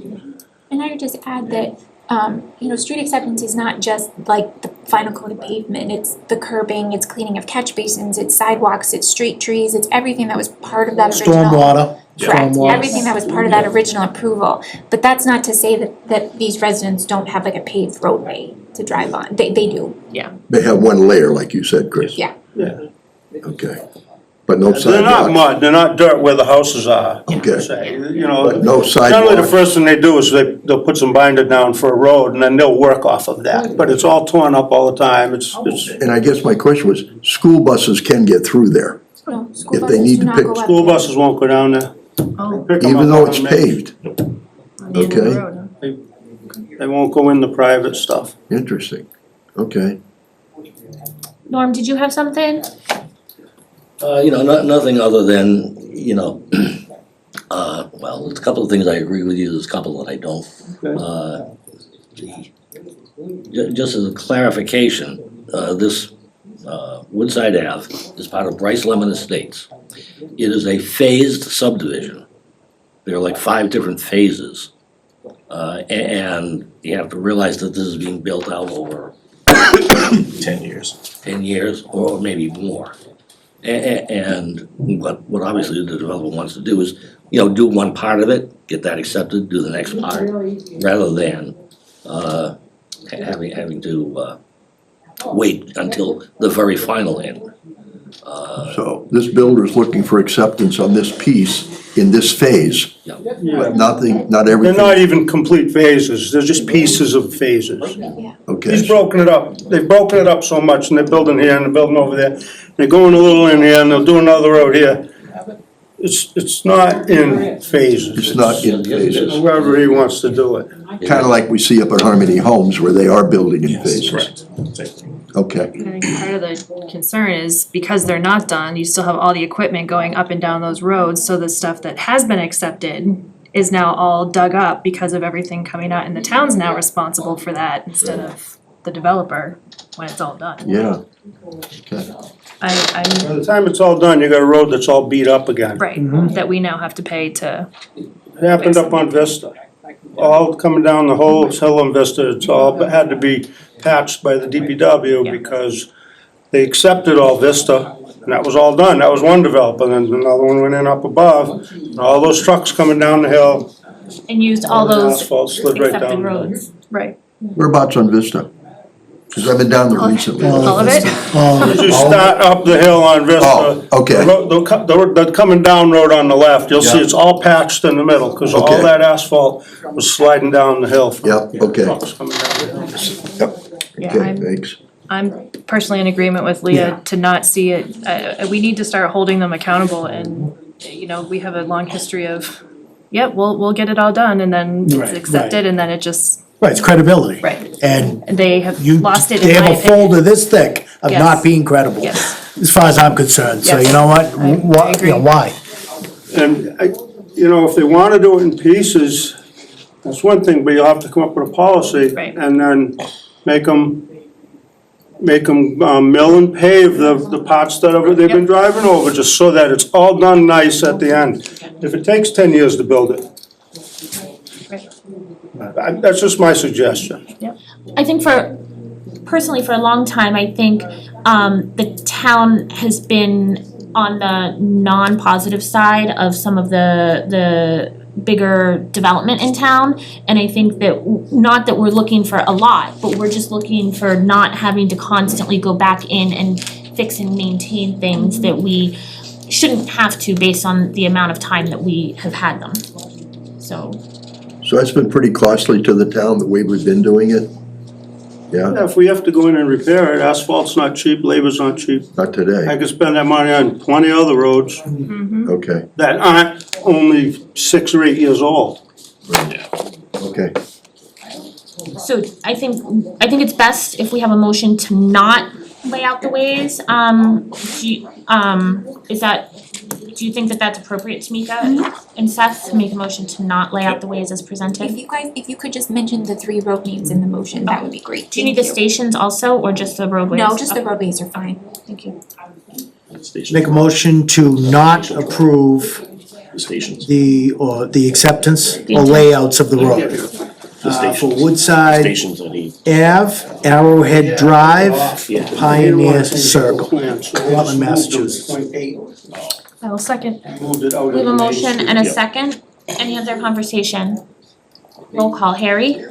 Regrettably, I have to say aye. Ledger I. Galvin, aye. Whitman, aye. Thank you, Chris and Norm, Thank for you, being here yeah. for that and kind of the insight and dialogue. I'll make a commitment that we work on a policy and probably in coordination, Norm, with planning board for sure. Chris will probably be reaching out to DPW for input too. I think our former planner, Dave George, had written up a timeline guideline Yeah, for this. So there should be something on record for at least you to look at, yeah. or to start with. And I think that has been communicated to the developers previously, for sure. I'm not sure if this most recent time it was, but I know the past iterations it was. I'm pretty sure that it had been. So, thank you for mentioning that, and we can maybe dig that out to make it as a starting base or something. Contact it, John. Thank you. If the board is okay taking out out of order the other Board of Public Works discussion of private ownership of sewer lines within public ways, since we have Norm and Chris here. So this came through, the planning board and town planner, John Charbonneau. Sorry, I have a whole bunch of pieces. And so there's been some ongoing discussion with planning board, the developer, DPW, and town council regarding sewer lines with a new subdivision, which is known as Hilltop Estates off of Brittenell. I think it's a cul-de-sac neighborhood. It'll have 8 to 10, 9 homes, off of a private way. And there will be a homeowners agreement. That neighborhood, that community will be serviced by town water and sewer. And the sewer lines will run from Brittenell Drive, from the homes down the private way to Brittenell and then to the pump station located on Grizzly. This is just in the notes that we have, so correct me if I'm wrong. And so I think the conversation is if the sewer lines on the private way should be publicly owned, meaning we as a town own them and are responsible for them, or privately owned because they're on the private way, meaning that we still have an easement to access them and everything, but any repairs that needed to be done on that section from the individual homes down to Brittenell are through the homeowners association. And I think historically this has been back and forth a little bit. I think most recently they've been Seth private, I think we decided, is that on with like this, with Susie Drive and the 55 plus community there, and there was another one, I think, right? End up on Augusta. Brittenell. Brittenell. I don't know if it's They go up Brittenell over the hill. Estates or- Yeah. Yeah. Houses along Palmagussit on both sides, and then it goes up through the yards, the front yards of all those houses, and then goes up over the mountain and it hooks in on Arrowhead. It's crazy. And that's just a little plastic line running up through the woods. Yeah. And I wouldn't wanna be on it if I was me, but somebody let them do it, and but Yeah. we don't own it. I don't even know where it is someplace. Some places it's probably 20 feet deep by now, but Yeah. we did watch them when they connected them, when they made the connections, and they did it in sand, and they did stuff, but Yeah. I don't, as far as I know, we weren't ever supposed to take it over. So I think the conversation, Norm, I think was through planning board, had asked for select boards as Board of Public Works and Water Sewer Commissioners input as far as kind of what the preference of the board is to have the sewer lines privately owned and under the homeowners agreement, which I think is being thoroughly worked through with legal. So that shouldn't be a consideration. Or if the town should own essentially how the town owns on public ways all the way to the connection into the private into the property owner's house. The lot connection, right? Is that, am I? No, it would just be to the bottom of Hilltop, cause Hilltop is a private. No, but I think isn't the consideration Well- is if that, Yeah, if the I line, may, yeah, go ahead. They tied into Grizzly Drive. And they ran up through the old access, the temporary easement or whatever kind of easement it was. Egress that's been Right, discontinued. and then they ended it up on Brittenell, across Brittenell. But I believe I guess I don't know if he wants us to take it over, but there's no sewer extension permit ever been taken out that I could find. I can't find one. So I don't know I don't know what happened there or how it got allowed to be put in, but they did it right. We watched them. They did it right, but cuts through that private easement, and I don't know who would expect the town to take that over. Yeah, and this is really kind of to me, a real strange one. Maybe I'm totally wrong on this, but I kind of get the impression that our previous DPW commissioner was agreeable to, among other things, run water and sewer line up Brittenell Drive and possibly into So the if I may, subdivision we're gonna as blame the guy that's not here anymore? That's what we're doing? Yeah. That's the game? We're gonna blame that guy? I'm not gonna blame him. I'm not blaming him, just You've been on the saying- planning board for 40 years Yeah, now. hey, 40 years. Don't play, I don't know what's going on. no, Give me a break. I have a pretty good idea what's going on. You know, what we have what appears to be kind of a change in philosophy. I can't find any paperwork. I can't find anything, nothing, not a sewer extension permit. And if we were to give them a sewer extension permit, someone would have to get those easements to make sure that legally, that shouldn't be on the town. No. And I don't know, maybe somebody told him he didn't need to, and he could just, I believe what I heard was that he was told he could just, you make it as a connection, or one sewer connection, instead of an extension of the system. If it's just a service, people own the service right till it hits the main on Grizzly. That be a private service all the way up, even though once it gets up there, it hooks into 10 more houses. Cause they're all E1s, they're all on E1s with big long driveways, and there's no septic systems up there, they're running them all down.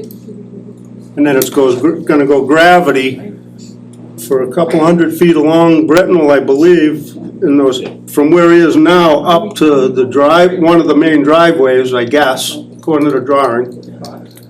And that then would be a private sewer on a public way. In that couple 100 feet. Yeah. Through the chair, Sure. 2 questions. How long has that been in? Oh, they just did it last fall. Okay. And is there any other comparison to that? I mean, homeowners association that we have in town that controls their own sewer? Yeah. Susie Drive. Where? Susie Drive, Spruce Susie Hill Drive. Estates. They're responsible for their own sewer. Susie Drive's gonna be that, Harmony Hill's gonna be that way? Yeah. That's all gonna be private in there, we're watching everything they do, but Yeah. they're gonna own that system. So there was no clear indication that when they built this, that they were gonna be responsible for it, the homeowners association. Don't know. Don't know. They haven't built yet. The subdivision hasn't been built. Oh. So I think, Oh. Well, the pipe is under the road Pipe- to Brittenell. It's already there. Water ends on one side of the Yeah. road and the sewer goes Yeah. across the road and the manhole's off the road. And correct me if I'm wrong, you're the expert, but the pump station that's there, I've already heard from numerous people, they've already had a few problems with it, and that will not support any more going into it, from what I've been told. I don't think that's the issue, the issue is just quality of the Right, station itself. right, but it's not a, And so, no, you shouldn't be having the it problem we shouldn't have be, with it. no. So adding, you know, more I homes to mean, the either road. way, even if they own the whole thing, it's still going there.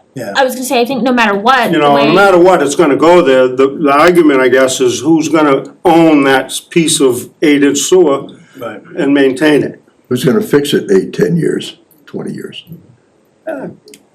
It flows downhill. Well, we're not in a, see, I live in. Shouldn't be a problem, Right but- next to it, Well, Harry.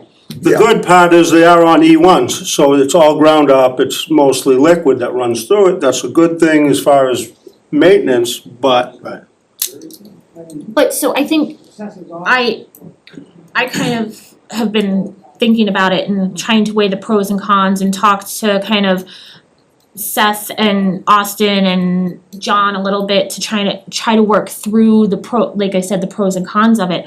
I originally had thought it makes sense that if that the town own all of anything up to the connection to the lot connections. But then more and more, and hearing that Susie Drive is private, that Harmony Places is private, that there's the whole kind of weird network of private over on Brittenell, Grizzly Hill, all of that.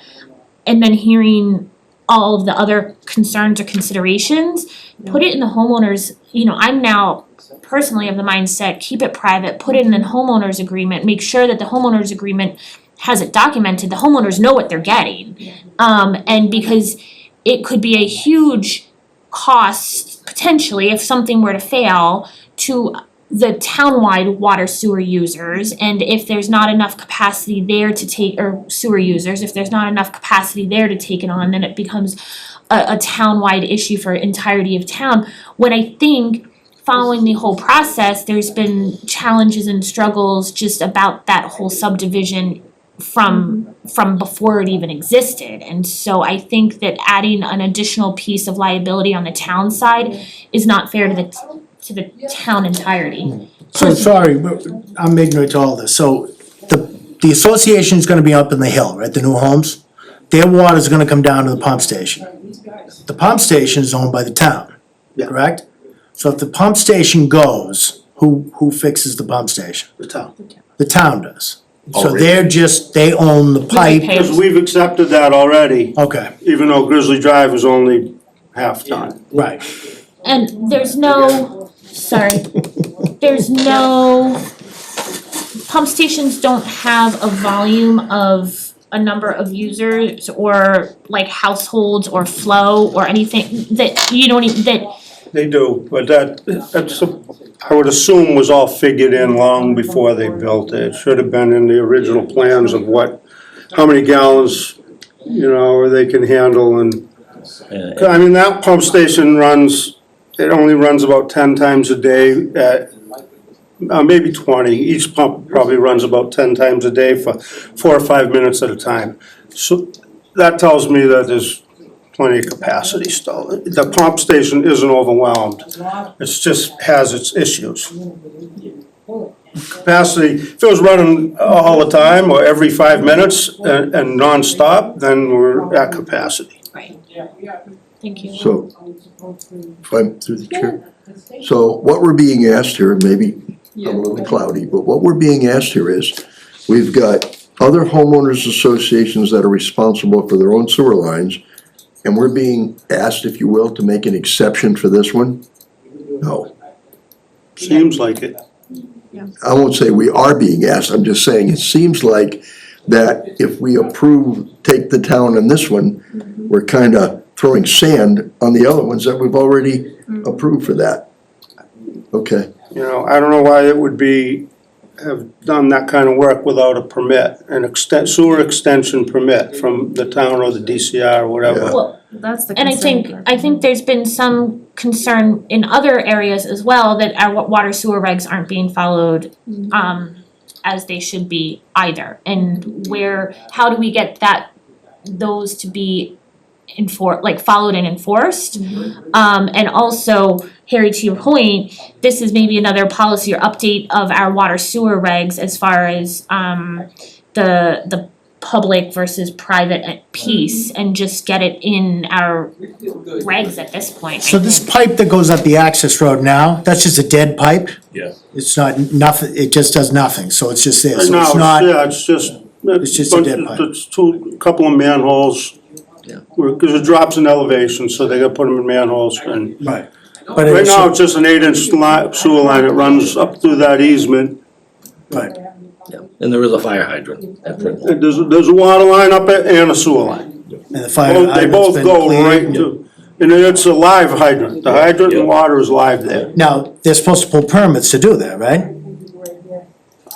I would assume so. I would imagine they'd have to, so if there are no permits on the books, But that's, I'm assuming that's what I something- don't get. If it was told you could use it as just a sewer connection, and you put it in, and I can't find any documentation of. And I I feel found like, a drawing, there's a drawing, an approved drawing for that sewer did line. the planning board sign off on that? No. I feel like our formal. We do not sign off on water and sewer at all. So how did it get through? So I think you gotta go back to the original Bear Hill 2 orders and conditions and the plan of that, if that plan showed that line go through that easement, I'm sure it didn't. then if it's, cause Bear Hill 2's gotta be, 15 years old, Yeah. at least, I got So- the drawing of it. yeah, so. And I feel like our previous DPW director was good about documenting anything, especially anything of this nature. Yeah, he seemed by I the book on mean, everything, I mean, seemed it anyway. Sorry, can I just, so are we saying that this is going under the road and that wasn't actually approved or signed off to go under the road in the public way, the private? The question now becomes who owns under the road? Are we going to grant an easement to the developer in the homeowners association that they have that easement to cross the public way? Or does that become ownership of the town at the end of the hill as it comes down? That's the question. That needs to be, the direction needs to come from you, so the planning board can enforce it in the homeowners association. Like I say, I have a blueprint, a drawing of that line going, doing exactly what it's doing. I don't know who okayed it, who accepted it, Okay. but they did it that way.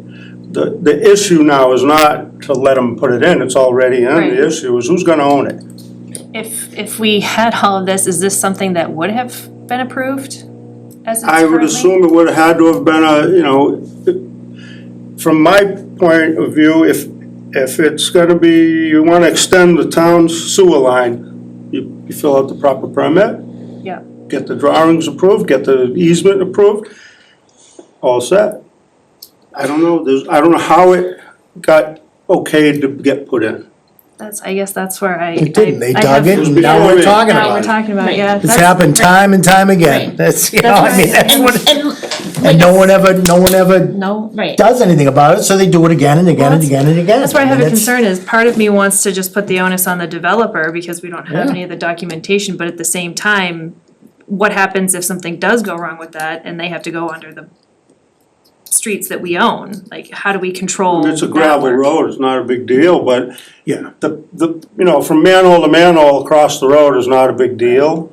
As far as issues, I'm not saying there could never be an issue there, but And I it think can it's, always be an issue, but. and I think it would be an easement, and then DPW would hold them accountable to repairing the road back to previous or better condition. I mean, this has been some of the Absolutely, if they had to dialogue dig that the we road had. up to repair it, they would Okay. have to put it back, To as good or better, it's not just like a. if nobody's using it right now, it's just, Right, right. yeah. Right, cause they haven't even, they've cleared the land up there, they logged it and that's it, no other work has been done up there. But if they did have to go in there to repair any of that, would they still have to pull permits and go through DPW planning board to request to be able to do that? There's an issue with the sewer, it's kind of an emergency, so it would be like, yeah, we'll let you open the road, you know? I get nervous if it would just be a matter of them being able to go in and just dig up the road without anybody in town knowing about it or approving work.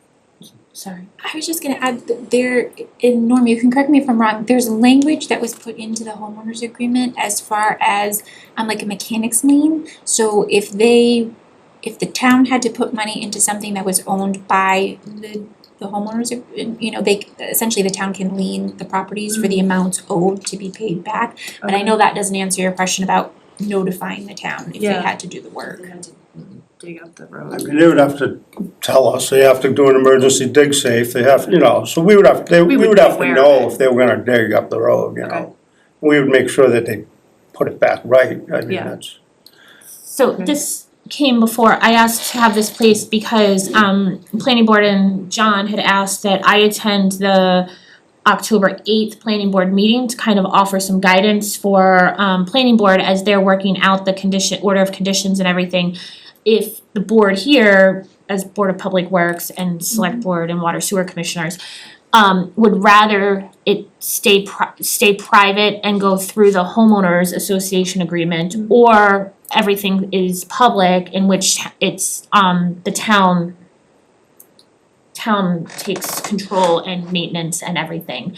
And so I wanted to have a conversation as board with Chris and Norm as well to get a sense from the board what direction this board wanted to go, because recent history has been that it's private through the homeowners association.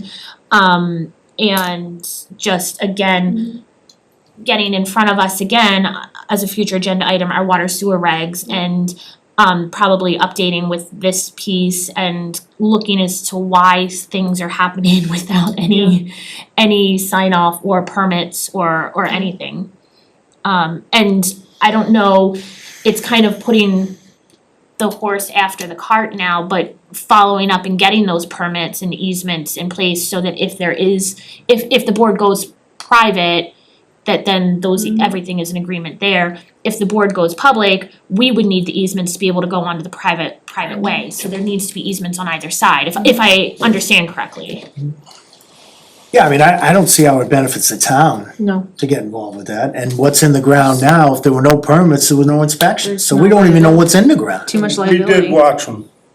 We made sure we watched what they did. Yeah. No, and I believe We went up there I every believe you, day, but we have nothing And they official. called us, Yeah. you know, but No, I believe you. Cause I'm guessing they were expecting us to just own it at some point. I just don't know where it is on paper. No, So is the board, it sounds like the board's leaning towards keeping it private with the HOA and getting the required necessary easements for them to do any work with the notification language and everything. Is that what I'm sensing? Yeah, I don't see the benefit to. Yeah, that same for me is, and additionally making sure that there's whatever language you were talking about, Tamika, to ensure that we have, some accountability if there's something that goes wrong that the town has to pick up the work or the bill for. Harry, I wanna hear your thoughts. I know Norm has something. Do you want to? Let Norm go ahead. Okay. It's a little bit off the subject to Chris.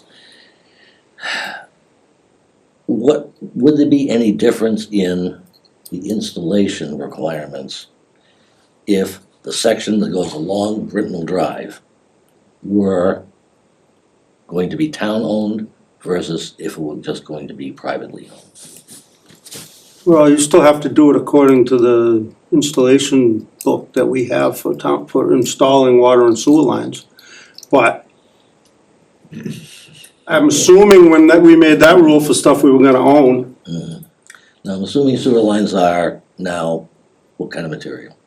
Plastic. They're still plastic? Okay. I'm just thinking of, 8-inch plastic if it's gravity. Yeah. Minimum of 8-inch. For along that 200 feet, if something goes wrong, among other things, that's probably gonna almost immediately be a health hazard and something that the town is almost gonna have to get involved with. Even though it doesn't own it, just for health and safety.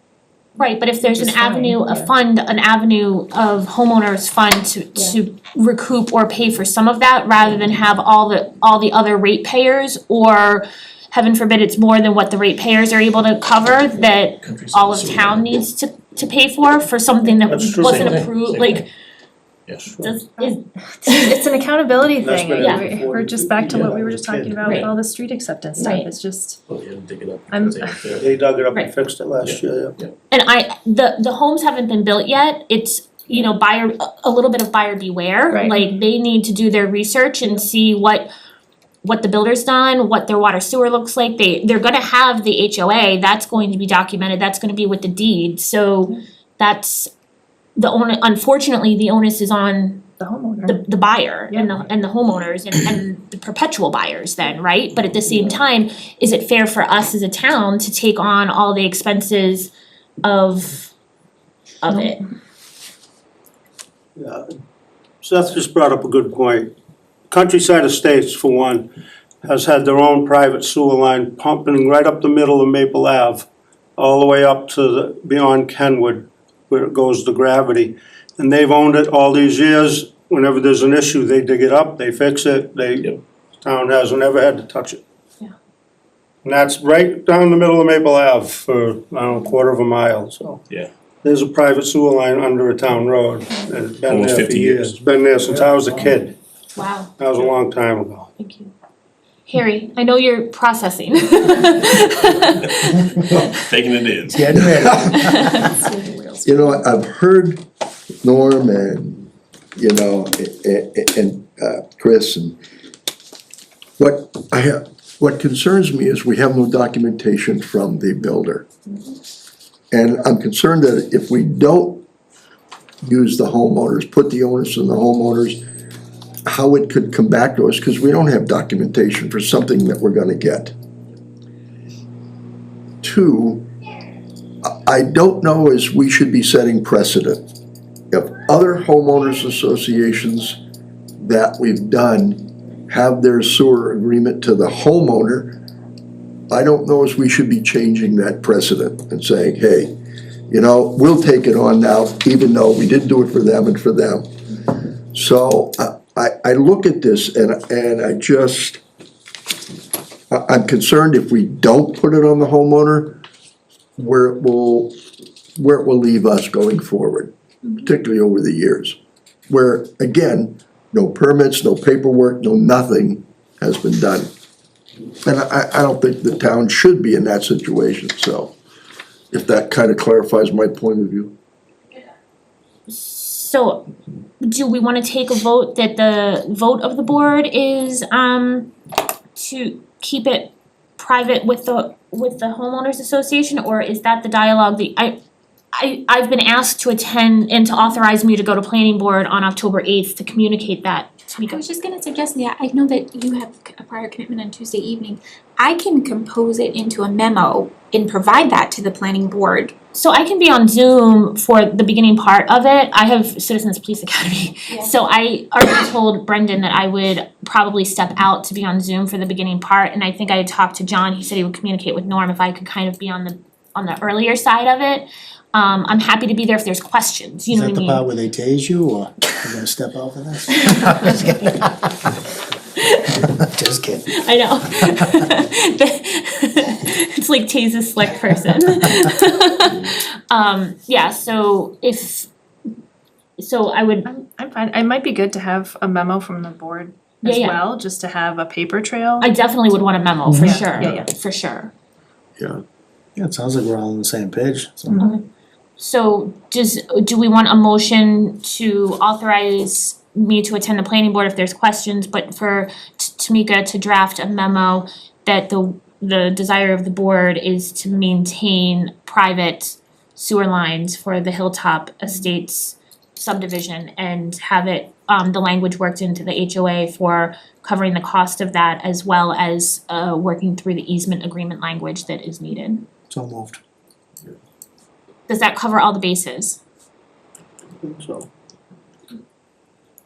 That was the big issue, was who's gonna own it and who's gonna Yeah. maintain it. So motion Second. second. Any other conversation? Seth, do you think that that covers Yeah. the gist of? If we, the board has, we're recommending to the planning board this outcome. Can the developer still appeal our decision on this, or is this final?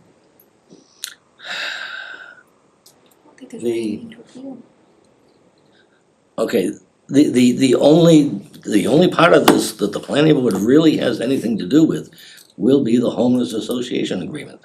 Okay, Okay, that we have to sign off on, but as far as how the water and sewer is done and who owns it, okay, that's out of our hands, that's you guys. okay. Well, it should be us, but nothing was done, so it's us by kind of default, I think. I mean, it should be us if the appropriate process were followed.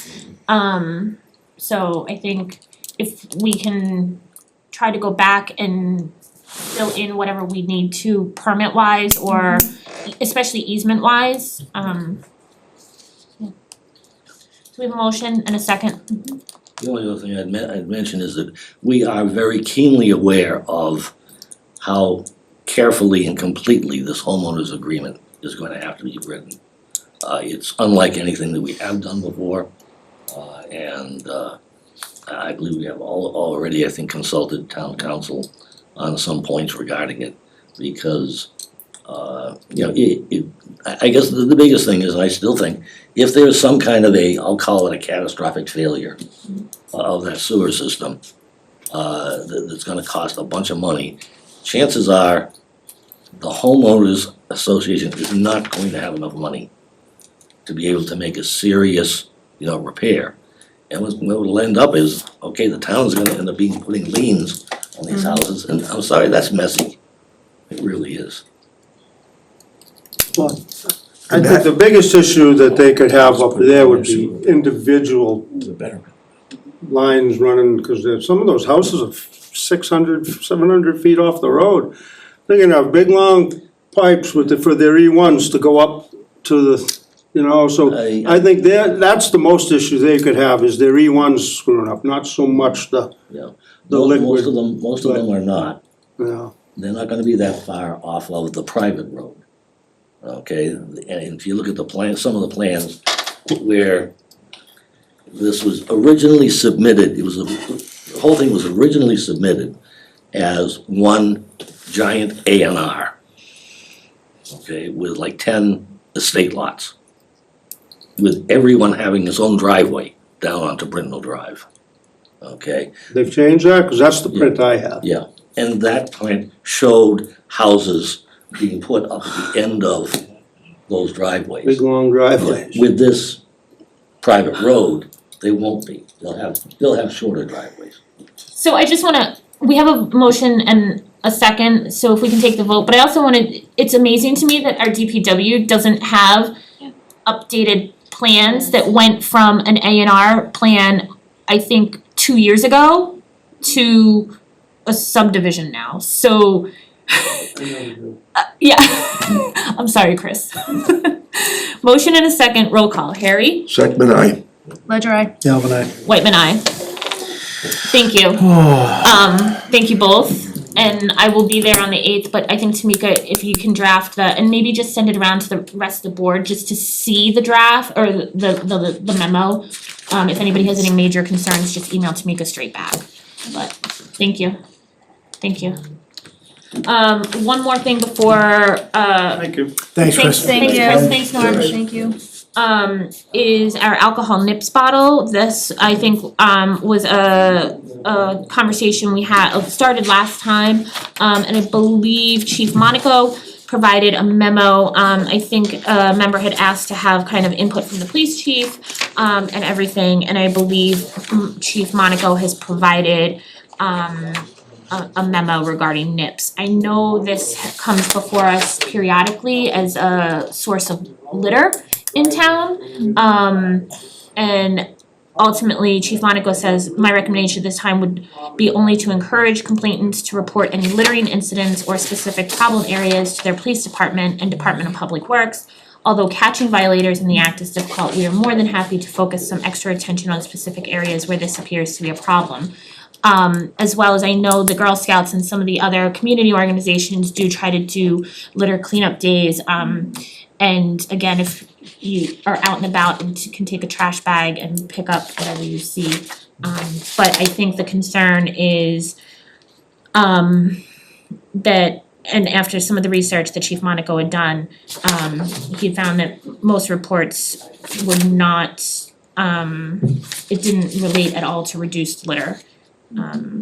And so we have a memo, if you want to, me or Harry or Tom, Jen, if any of you wanna read the entire memo, you can. If there's additional conversation, I'm happy to hear it.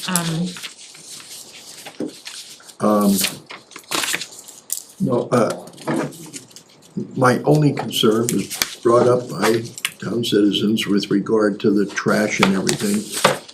But when I read the chief's memo, one of the things that concerned me was that of the lawsuit that is going on. And it is, let's see if I can. Yeah, I would bring your attention to the city of New Bedford. Yeah. Who, after recently banning nips, was sued by a coalition of package store owners, prompting the court to file an injunction on the ban while the matter is litigated. Right, Yeah. right. I mean, I guess if we were gonna do anything about the nips, I would wait until after this litigation is finished. I mean, it's a trouble, it's a nuisance, but I also thought that the nips were in glass bottles, but they're not, they're plastic.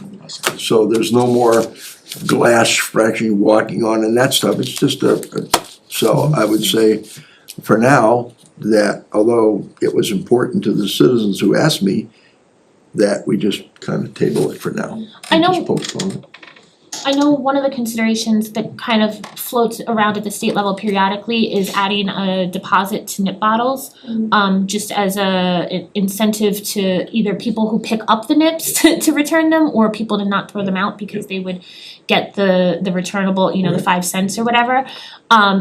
There doesn't seem to be political will there to do that at the state level. And so that's kind of one of the things, I think it's, something like this is hard to legislate at the local level because you're relying on all your surrounding communities to do it also. Because I could stop in, I don't know where it doesn't have nips banned, but I can get some in Worcester, let's say, and then drive through and toss everything out in Rutland. Yeah. Rutland doesn't have it, but. Not only that, a nip is what, 2 ounces or whatever, a little less than 2 ounces. You go to Holden now where they don't have nips, and right by the cash register, they have like 3 and 4 ounce bottles. They Just get bigger. they just get a little bit, they put a little bit more in the bottle. Which is even worse if you're driving. I know. Right, and not only back to the deposit, I think most people that are doing this are belting one down and throwing it, Yeah. Right. they're not thinking, Yeah. they want it out, you know, so. According to the chief's memo, I mean, it's not a drunk issue. Most of them buy them, they swing them or take them Yeah. home and, one thing, so. Yeah. But. I just don't wanna hurt the. I was concerned that it was glass bottles and breaking and everything else, that's why I wanted some information from the chief to see what he said. A couple of them are still glass, Yeah, but most of them are probably. plastic, yeah. Okay. Are there any is there anything, other business to come before the board or future agenda request items, for any of our upcoming meetings? As always, if you have an agenda request item, please reach out to Tamika, Austin and I. We, sometimes I might call to try to figure out what it is so I know how to place it, but I don't think I've been a gatekeeper of the agenda. I wanna call attention to our upcoming select board meetings. We have a few Monday holidays, which results in Tuesday meetings. So our next meeting will be Tuesday, October 15th. Then a regular Monday night meeting will be October 28th. Then we have another Tuesday meeting, November 12th. And then we have special town meeting November 21st. I believe we have a couple other, or at least one other meeting in there to do the warrant setting and. Yeah, I forgot to put that one on there, I'm I sorry, think- that's no, I think- October 24th. I was gonna say, I think it's October 24th. October 24th at Is that 6. an It's off a- meeting? Yeah, it's It's a a Thursday Thursday. because it's with FinCom. Did we I schedule love that? those meetings. That one was on the calendar when we set the town meeting. Oh, I'm looking at September.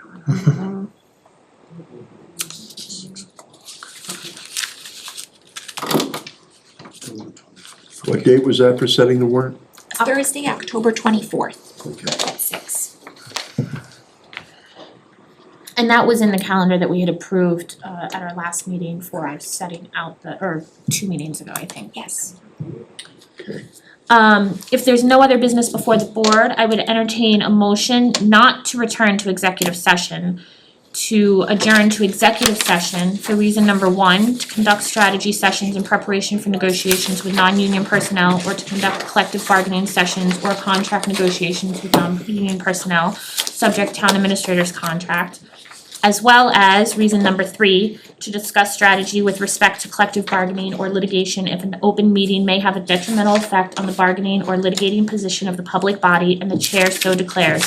Subject, review collective bargaining agreement, IAFF Local 4878 Firefighters Union, not to return to open session. So moved. Motion and second, Second. second, Harry second, roll call. Second, aye. Ledger I. Galvin, aye? Whitman, aye. Just gotta use them. Just give us.